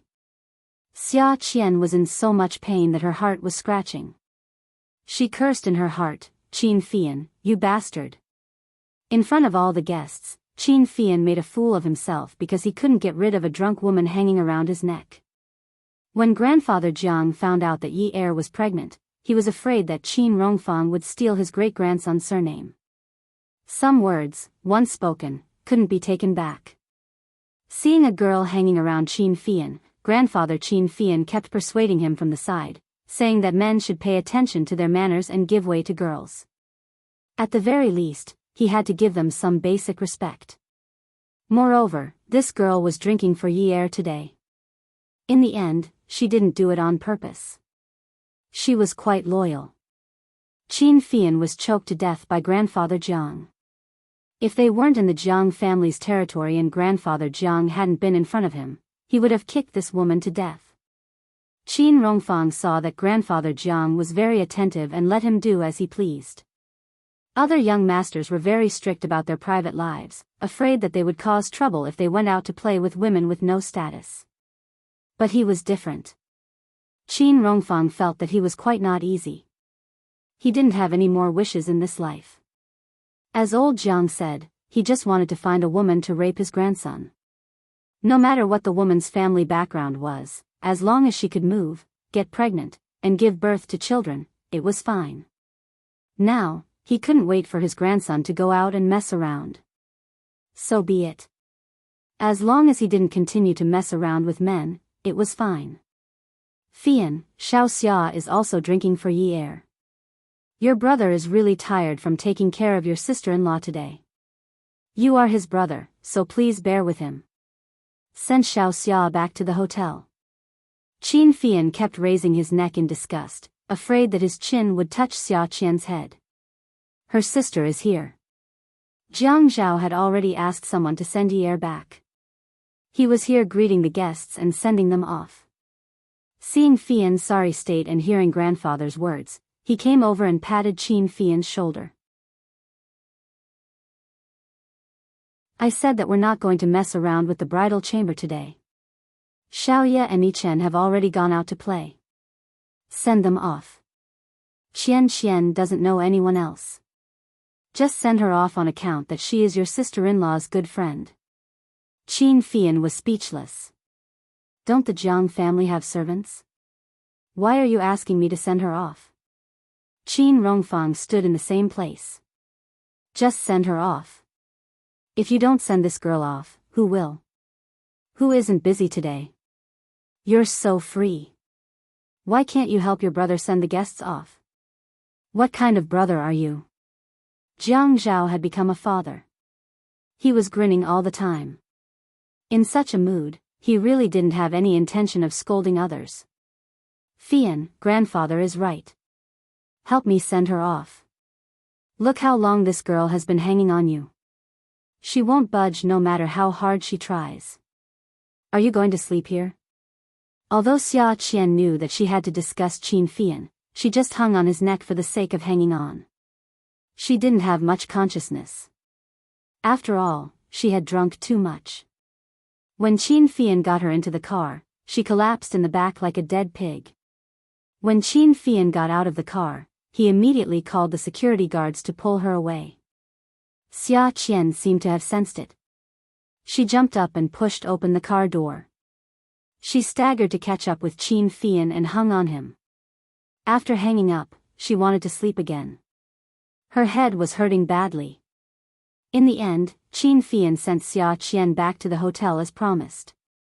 But the moment the door opened, Xia Qian suddenly felt nauseous. She pulled Qin Fian's shirt and vomited everything she had drunk that night. It was all because of her flirtatious behavior. Who asked a certain someone to like to loosen 3 buttons? Qin Fian only felt a heat in his chest and stomach. Then, there was a terrible stench. His shirt wasn't tucked into his pants. The filth all flowed down his stomach and stained his pants and shoes. Behind the refined glasses, his phoenix eyes were wide open. His piercing gaze was piercing. He wanted to kill someone. Holding his breath, he was about to push the woman away when Xia Qian pulled Qin Fian's shirt again. Wah! Walala, she vomited everything again. Add. Hongcha 866.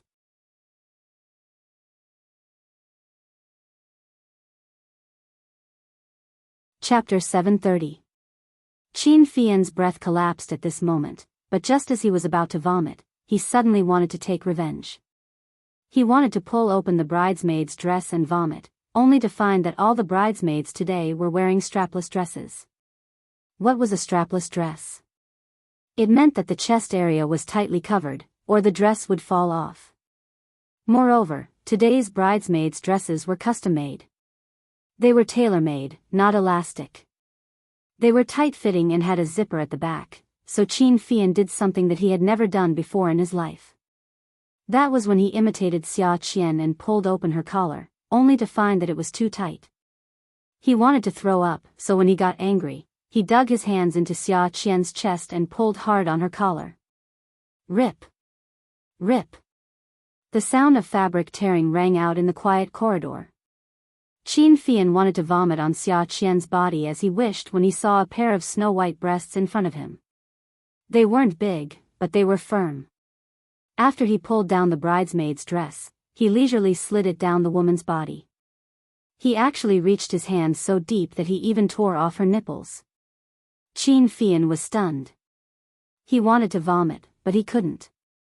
He saw that Xia Qian was swaying and couldn't stand properly, so he hurriedly turned his face away. However, when he heard the door lock click, he immediately opened Xia Qian's door and leaned it against the magnet.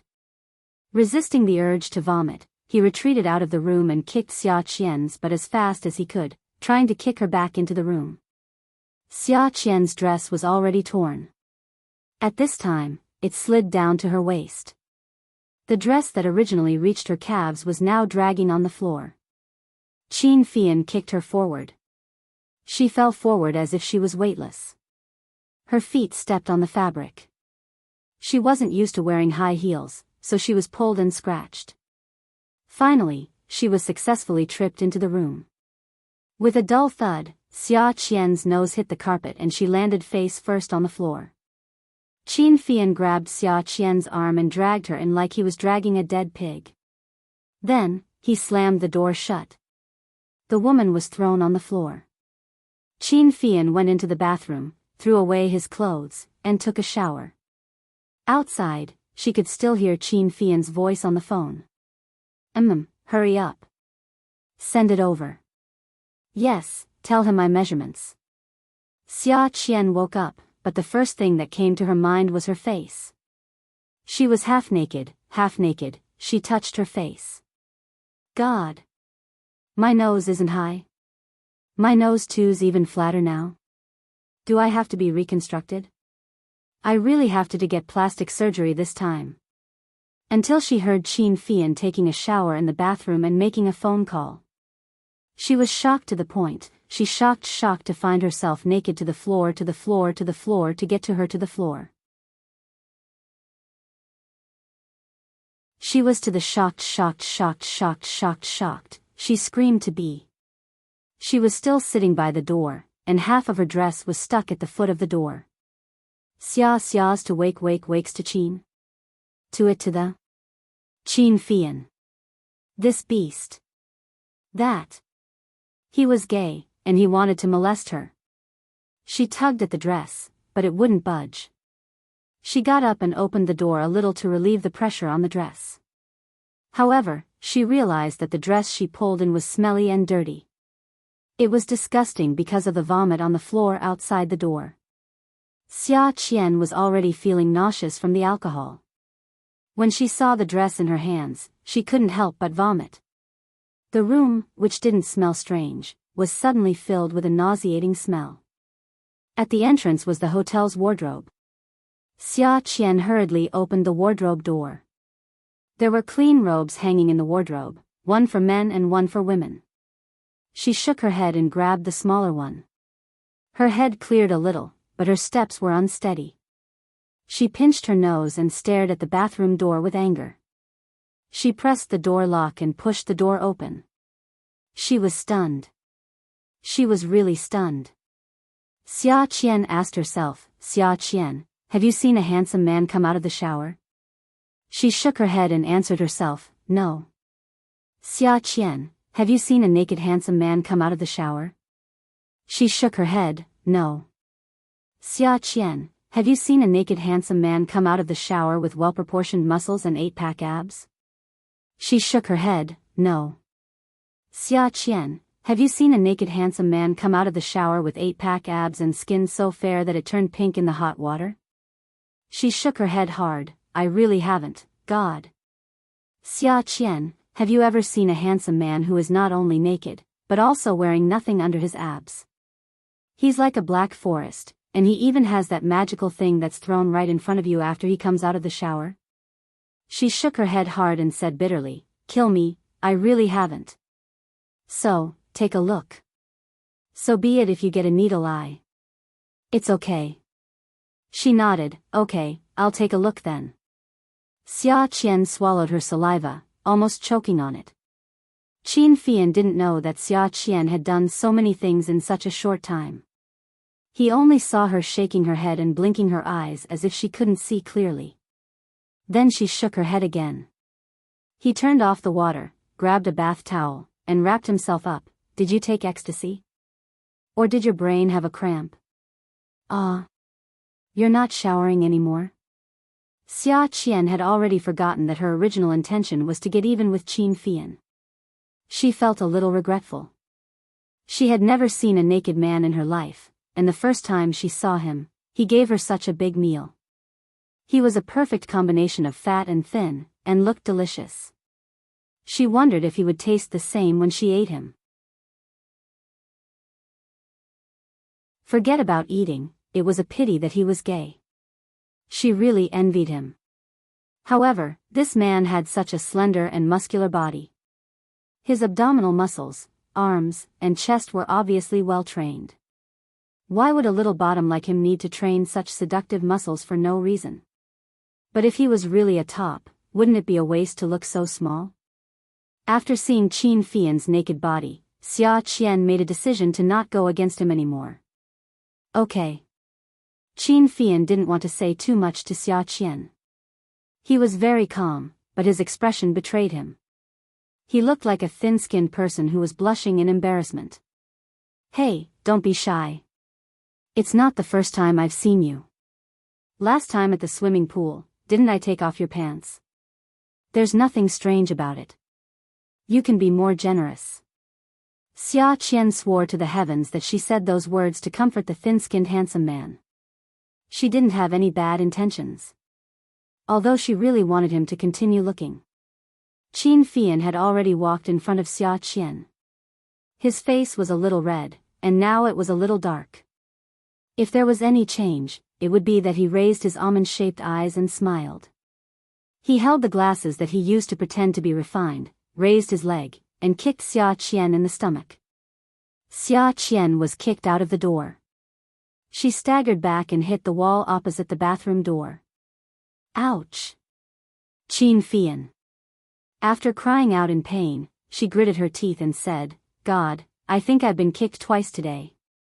She watched as Qin Fian retreated into the bathroom and came out after a while. Qin Fian smelled the vomit in the corridor. He gritted his teeth and glanced at Xia Qian. His voice wasn't loud, but it was very harsh. "Yes, I kicked both times. The first time I kicked your butt, and the second time I kicked your stomach. How unlucky. I was wearing shoes for the first kick, and I kicked you barefoot for the second. God. Was my head caught in the door just now? I have to find a physiotherapy shop today and peel off the layer of skin on my feet," Qin Fian said as he walked into the room. As he walked, he couldn't believe it and shook his head in annoyance. Xia Qian was really shocked. She remembered that someone had kicked her but just now. At that time, she wasn't very clear-headed, but now she was very clear. She wanted to take revenge, but when she saw Qin Fian's attractive back, she swallowed her saliva shamelessly. She wanted to scold him, but she softened her tone. That's why it said that women are dangerous and sensual. With such a big piece of meat dangling in front of you, you have to have the ability to be calm even if you want to. You're a man. At the very least, you should have the demeanor of a gentleman, right? Qin Fian took his phone and threw it on the bed. He didn't seem to mind that Xia Qian was drooling over his meat, but he was extremely irritated. He sent a text message and urged her to change her clothes. The corner of his mouth lifted, and he sneered, "Gentlemen? Is this the first time you found out that I'm gay? Have you seen me being a gentleman to women? Do you think you're a handsome man? Apart from your flat chest, which part of this cement board is comparable to a handsome man?" Xia Qian hugged her arms and tightly covered her chest. Qin Fian. You bastard. You'll shine if I give you some sunshine, right? Huh. You're pushing your luck, aren't you? The man said disdainfully, if you have the ability, why don't you show off your chest for everyone to evaluate? Is it like a cement board? Men who train their muscles are more developed than yours, right? Xia Qian felt that she was going crazy. It was true. Although she was still a virgin, she was still a fujoshi. It was impossible for her to be ignorant of everything. What was the difference between attacking a woman's chest and attacking a man's JJ size? It was fine if she was constantly attacked by Yi Er, but now that she was being attacked by a man, the feeling was too different. Xia Qian felt that it was very ungentlemanly to use force against a half-naked handsome man. As a tomboy, she should give in to such a handsome man. Hence, she calmed herself down before walking to Qin Fian's bedside. Qin Fian, how do you know that my chest is not as developed as a muscular man's? Qin Fian had already sent the text message. At this moment, he was shaking the phone in his hand. His two long legs were crossed, shaking his feet. He pursed his lips. I was the one who opened your clothes just now. Didn't you notice that you're naked? God. Luckily, I'm gay and didn't do anything to you. It wasn't a big blow to you. If a man who likes women saw you lying there naked, I'm afraid he would be very gentlemanly and send you home. Xia Qian was wearing a loose robe. She was so angry that she couldn't say a word. Besides her breathing, she couldn't hear anything. In a fit of anger, she pulled open her collar and lowered her head to take a look. Indeed. It was too small. Qin Fian looked at Xia Qian's unrestrained actions. His almond-shaped eyes widened, and he choked and hiccuped. Xia Qian looked at Qin Fian more and more fiercely. Not only did this man kick her butt, but he also kicked her stomach. Awesome novel. Songshu 566.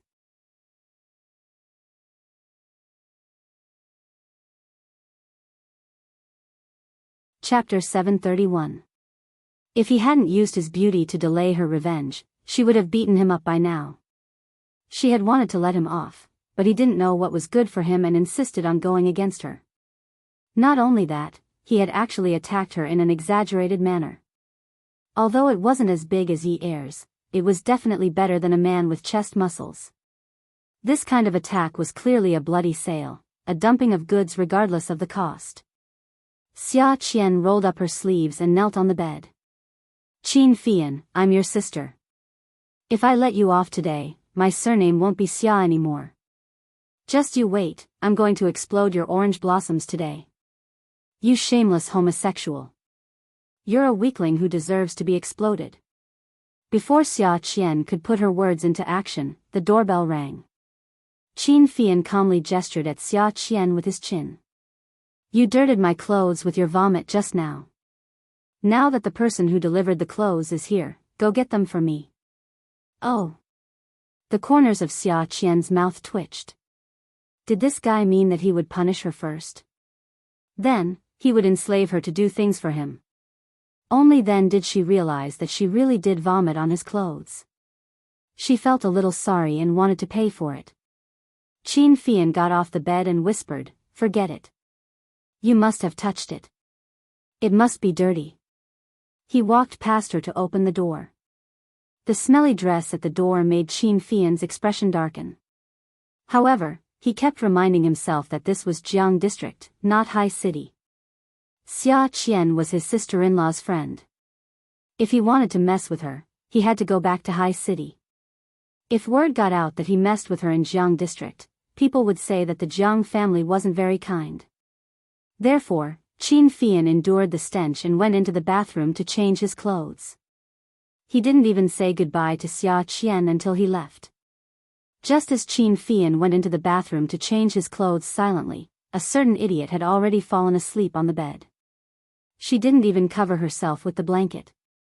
The next morning, when Xia Qian woke up, she suddenly remembered everything that had happened last night. She stood on the bed and jumped up and down, shouting, Qin Fian. A feud has been formed. Wait and see. Exploding your orange blossoms is my only wish in this life. The day after Yi Er's pregnancy, the Jiang family arranged for her to have an ultrasound to confirm that she was really pregnant. After Yi Er got pregnant, Jiang Zhao's heart. Yi Er was aware of Jiang Zhao's kindness, but she couldn't accept that.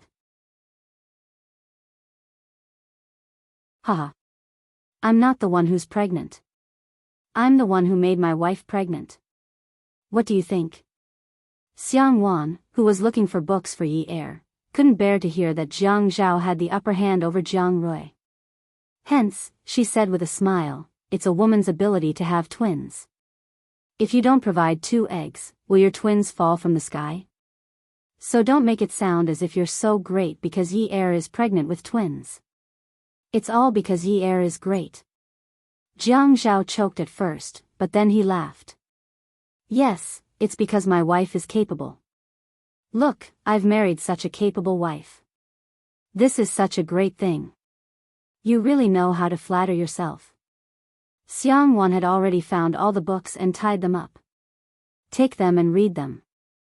Jiang Zhao held the books in his hands and looked at the bundle of books about pregnancy. His eyes felt bitter, and he adjusted his position and attitude. Thank you, sister-in-law.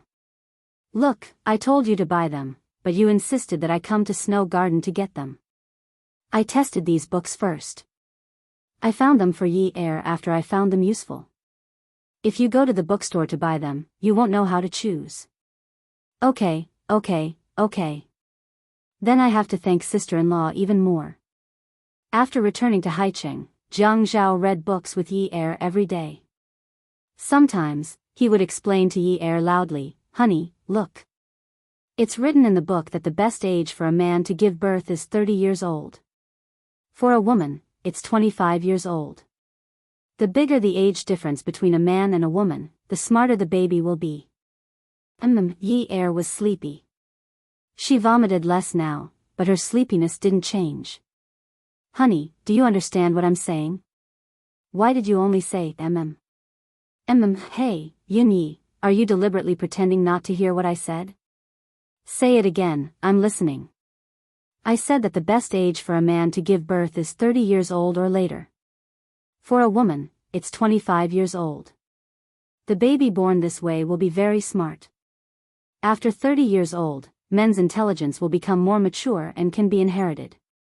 This shows that an old man and a young wife are the perfect match.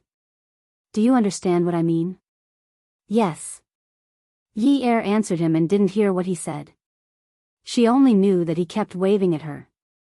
Why isn't this fellow going to work? D***mn. Yun Yi. If it weren't for the prenatal education, he would have cursed. Yi Er was startled by the man's loud and clear voice. She opened her eyes. Wasn't she still lying on the bed? Did he have to work so hard to hug her with one hand and read a book with the other? Hubby, Jiang Zhao glared at Yi Er. When he heard the soft, hubby, he lost his temper. Thus, he told her what he thought. The book says that an old man and a young wife are the perfect match. Just like us, although we're 10 years apart, the baby will be very smart. This had always been a barrier in Jiang Zhao's heart. He always felt that this wife couldn't support the family. She was too young and unstable. It was very likely that there would be problems. Now that they had a child, she didn't seem unhappy because of the pregnancy. Yi Er frowned and said blankly, why is it an old man and a young wife? I think I'm a young wife, but I don't think you're old. Everyone says that I look old, but why do you look so young? So handsome. Jiang Zhao was delighted. He threw the book in his hand and hugged Yi Er even tighter. Honey, really? Really? You're really not old? You're really not old. Jiang Zhao sweetly and cheekily placed his face on Yi Er's shoulder and smiled. Yi Er was confused. Why are you so happy when I say you're not old? Didn't they say that an old man and a young wife is better? Jiang Zhao's face stiffened. He coughed awkwardly and sat up. I'll go downstairs to cook wontons for you. Sleep for a while more. I'll wake you up later to eat. Xia Qian was still doing her internship. In order to perform well, she went to work early in the morning. She cleaned her colleagues' desks and didn't let go of her superiors' desks. She had read a workplace guide before. The general idea was that it was important to be diligent in a unit. If you showed off too much, you would be easily ostracized. However, Xia Qian neglected that she didn't have anything to show off. It was a terrible thing to work hard in a unit like this, especially for a girl like Xia Qian who came to the office early in the morning to do odd jobs. They were all new colleagues, so they couldn't stand her servile nature. Xia Qian actually didn't know how to socialize.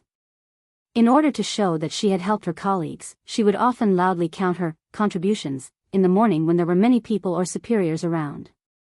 Xiao Wang, I helped you water your cactus. Xiao Li, your keyboard was too dirty. I helped you pat it and clean it again.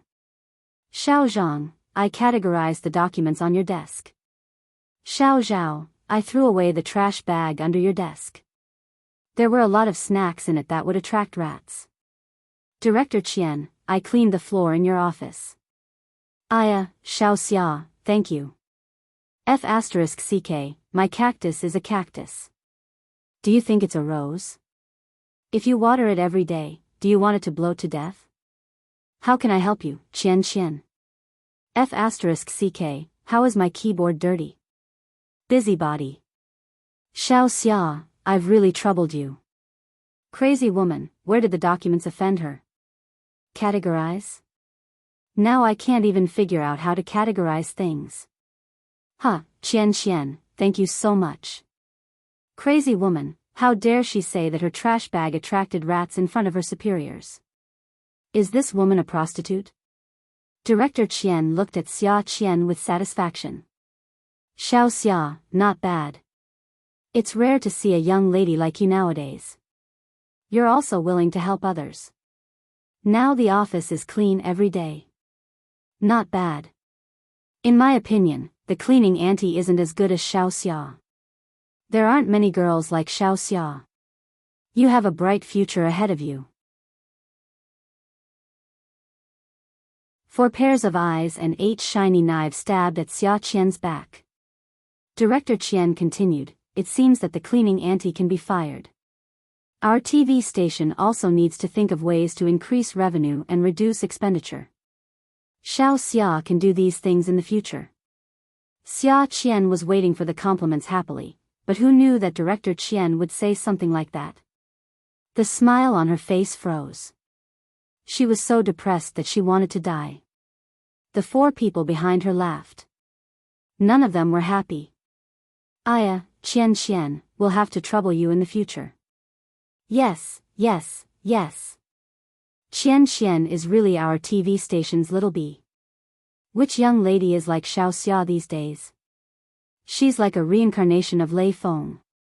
Could it be that Comrade Lei Feng's soul has transmigrated into Xiao Xia's body? Xia Qian felt that her career had suffered a setback. She had been an intern for so long, and she was still an intern. Those who had good results had all been promoted. She clearly had a chance. It was just that after the incident at the swimming pool, her career had been progressing with setbacks. There were no setbacks, only more setbacks. Qian Qian wasn't an idiot. At the end of the day, the main culprit was Qin Fian. Qin Fian. Xia Qianyan slumped in her seat. As soon as she heard Qin Fian's name, she saw a beautiful man's face in front of her. His skin was fair and rosy under the hot water. His muscles, his abs, his long legs, and the lump between his abs and his long legs. Wah! Xia Qian took a deep breath. She felt something warm flowing out of her nostrils. There was a fishy smell. That liquid flowed through her nose and flowed to her lips. Xiao Xia. What's wrong? You're having a nosebleed. You're having a nosebleed. Xia Qian's eyes widened.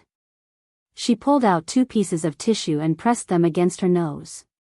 Then, the thoughts that popped up in her head were always different from those of ordinary people. Beauty novel, Songshu 566.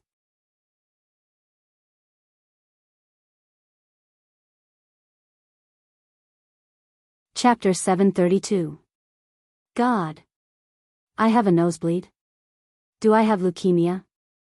I'm so young, how did I get such a disease? God, I just graduated from university, I haven't been promoted, I don't have a boyfriend, I'm still a virgin. How did I get such a terminal disease? She suddenly had a tragic thought. Even if she were to die, she had to kill Qin Fian before she died. Qin Fian was eating breakfast. Just as he drank the milk, he suddenly felt his nose itchy and uncomfortable. He couldn't tell where it was uncomfortable. Anyway. He quickly took a piece of tissue and covered his nose. Achoo! Brother, do you have a cold? Fei Yu also took a piece of tissue from the tissue box on the table. She stood up and walked to Qin Fian's side and helped him wipe his nose. Brother, wear more clothes. It's easy to catch a cold like this. Fei Yu looked at her brother who was wearing flashy pink. A shirt was a shirt. It was said that people who worked had to wear a shirt to look formal. Those who wore a t-shirt to work had no professional ethics. But her brother was wearing a shirt. His chest was bare and his muscles were exposed. She was speechless. Wearing this shirt on him, he had already lost his professional ethics. What are you talking about? I don't have a cold. This girl really knew how to meddle in other people's business.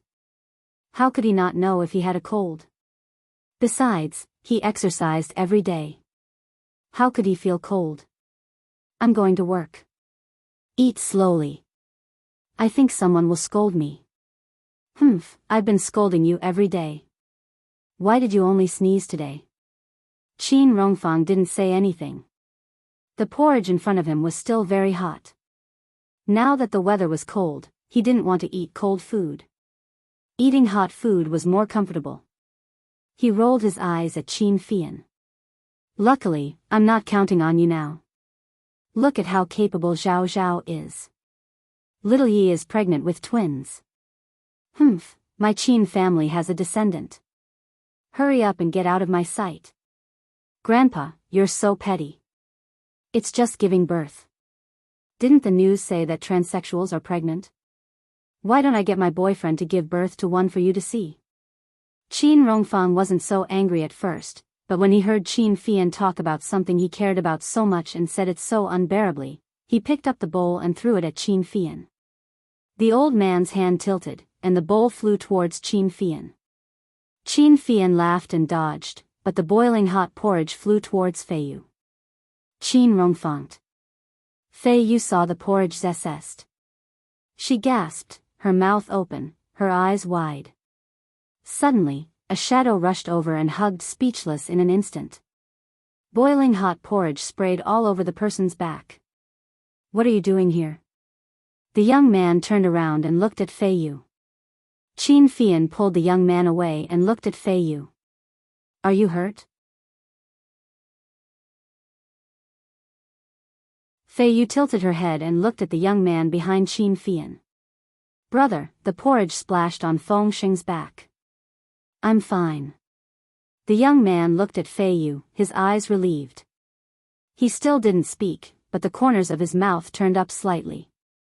He was wearing a normal t-shirt, but because of his tall stature and delicate features, he stood out. Fei Yu went over and took the young man's hand. I'll take you to the doctor at home. What if you're scalded? Without waiting for the others to agree, she dragged the young man away. Qin Fian frowned at the scene in front of him. Grandpa, what should we do? Fei Yu is still young. She's very compassionate. When Qin Rongfang said this, his tone was obviously not good. He doted on Fei Yu a lot. At that time, it was Fei Yu who insisted on bringing this young man back to High City. She cried and made a fuss, saying that it was wrong to leave him in the lurch. If they left, this young man would definitely be stranded on the streets. What would happen if he had no one to rely on? He was still a young man. What would happen if he committed a crime in the future? He promised her that if he brought this young man back, he could be a servant in the Qin family. Fei Yu even gave the mute boy a name, Feng Sheng. She said that it was because he met them at the seaside that he was saved from death's door. There were many beautiful children in ordinary families. But this Feng Sheng, he didn't speak normally and was very submissive. He didn't have the temperament of an ordinary child. At that time, he was so seriously injured. It was obvious that it was murder. She didn't know if it was a blessing or a curse to keep such a boy in the Qin family. Qin Fian looked at Feng Sheng and felt a little uncomfortable. In his eyes, Fei Yu was engaged to the Pei family by marriage. Although she was still young, in a few years, she would marry into the Pei family. No one could change that. But Fei Yu was too concerned about this Feng Sheng. And this Feng Sheng also seemed to pay special attention to Fei Yu. A boy who looked like he was only 17 to 18 years old, how could he be so scheming? But no matter if Fei Yu was scratched by a cat or frightened by a dog, Feng Sheng would follow her like a shadow. Like today's incident of blocking the porridge, if it was in the past, it would definitely be this older brother. But at that time, he didn't react. Feng Sheng was clearly a servant, but he was paying attention to their every move. Just thinking about it made him panic. Fei Yu was usually well-behaved, sensible, and kind-hearted. This was something that everyone in the Qin residence knew. Fei Yu was good to everyone. She had been a nanny in the family for decades, and she was treated like her own granddaughter. She was a girl who was easy to fall in love with. Just by looking at her eyes, one would know that she would not harm anyone. Perhaps he was biased, but after 17 years of living together, he was not a person who was easily deceived. It was just like how his grandfather looked very kind, but in fact, he was an old fox. This could not escape his eyes. Qin Fian had a feeling that Fei Yu liked Feng Sheng. At the beginning, it might have been sympathy. When he brought her back to High City, it might still be sympathy. But now? Feng Sheng had helped her resolve danger time and time again. Was it still sympathy? It was very easy for women to develop feelings for heroes. But no one could understand Feng Sheng's emotions. He never said a word. If he was told to do something, he would do it obediently. Nodding his head was the most common action. Sometimes, when Feng Sheng did things, there was a sense of accomplishment. Because he didn't act like a servant, but like a, Qin Fian shook his head. He thought about what grandfather said. His sister was still young. Maybe he was overthinking. After a day of work, it was finally time to get off work. Xia Qian drove her second-hand car, humming a little tune. She was an idiot, so she quickly polished off the day's troubles. Rush hour was the main theme of getting off work. For example, traffic jams, rear-end collisions, or car crashes. When Geely encountered the Maybach, must it be Cinderella who bumped into the prince? No. It must be the princess in distress who met the black-hearted sorcerer. The man didn't care if it was rush hour or not. Like a flirtatious model, he leaned against the front of the Maybach. "Miss, compensate me." Xia Qian looked at Qin Fian's flirtatious appearance. The lump between his long legs and abs appeared in front of her eyes again. Ah. Her nose felt hot again. She quickly covered it. Thinking that she had wiped his car, she quickly pulled out a wrinkled $100 bill from her jeans and handed it to him. "Here." Qin Fian looked at her with disdain. $100? Do you think my Maybach is your lousy car? Xia Qian looked at the car behind Qin Fian and felt guilty. She said, "Lousy car? Get your facts straight. My car looks like a BMW from the front and a Mercedes-Benz from the back. The frame is made in China. How can you call such a noble mixed-blood car a lousy car? Don't you know that Chinese and Western medicine are all the rage for cold medicine now? You're a wretch who worships foreign things." Qin Fian wasn't angry. 30,000. Otherwise, I'll deduct your driver's license. Do you believe me? 30,000? Why don't you go rob a bank? Ha! The man laughed flirtatiously. Xia Qian spat. The weather is so cold and you have so much meat. Are you selling meat? You've gone crazy thinking about money. Take it or leave it. Qin Fian looked at Xia Qian as if he was looking at dirt. If I sell meat, you won't be able to afford it. But if you sell meat, even if it's $1, you won't be able to sell it. So what if I sell meat? Even if we both sell meat, the value is, it's not the same. Xia Qian's self-esteem suffered a huge blow. But because of the price, she couldn't retort. Behind them, the loudspeakers were blaring. The road in front of Xia Qian's car was already very empty. She took a few steps forward and pulled open a man's collar. She threw the $100 bill in, turned around, opened the car door, and got in. Qin Fian was about to chase after her when Xia Qian quickly stuck her head out of the window. Flirtatious man, let me tell you. My car went to the junkyard during the day. My door handle was pulled by a very dirty cleaner who took out the garbage. Qin Fian's hand that was about to hold the car lock shrank back. Xia Qian took the opportunity to start the car and drive away. Qin Fian's naked body began to dangle in front of Xia Qian again. As she drove, she wiped the blood from her nose.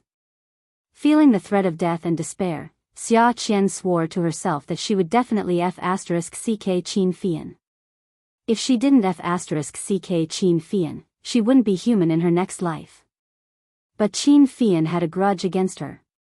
How could she successfully ck him? Knockout drug? No. King him while he was unconscious was simply too unexciting. She must ck him with an unforgettable orange flower. In his future gay life, he would never forget that a woman named Xia Qian had once given him orange blossoms. This way, Xia Qian's spirit would last forever. Xia Qian was a fool. When she felt that she was going to die, she didn't go to the hospital for a checkup. Instead, she thought about how to leave a name for herself after giving birth. When Xia Qian tricked Qin Fian into trusting her in a humble manner and was tied to the hotel bed by Xia Qian, Qin Fian experienced for the first time what it meant to be humiliated. When Qin Fian woke up, the back of his head hurt a lot. He wanted to reach out and rub it, but he found that his left hand couldn't reach the back of his head. His right hand also couldn't reach the back of his head. He wanted to turn over, but it was uncomfortable. Come and see, Songshu 566. You're tuning into the A Romantic Tales YouTube channel. Don't forget to subscribe and join us on this journey to catch the most captivating stories.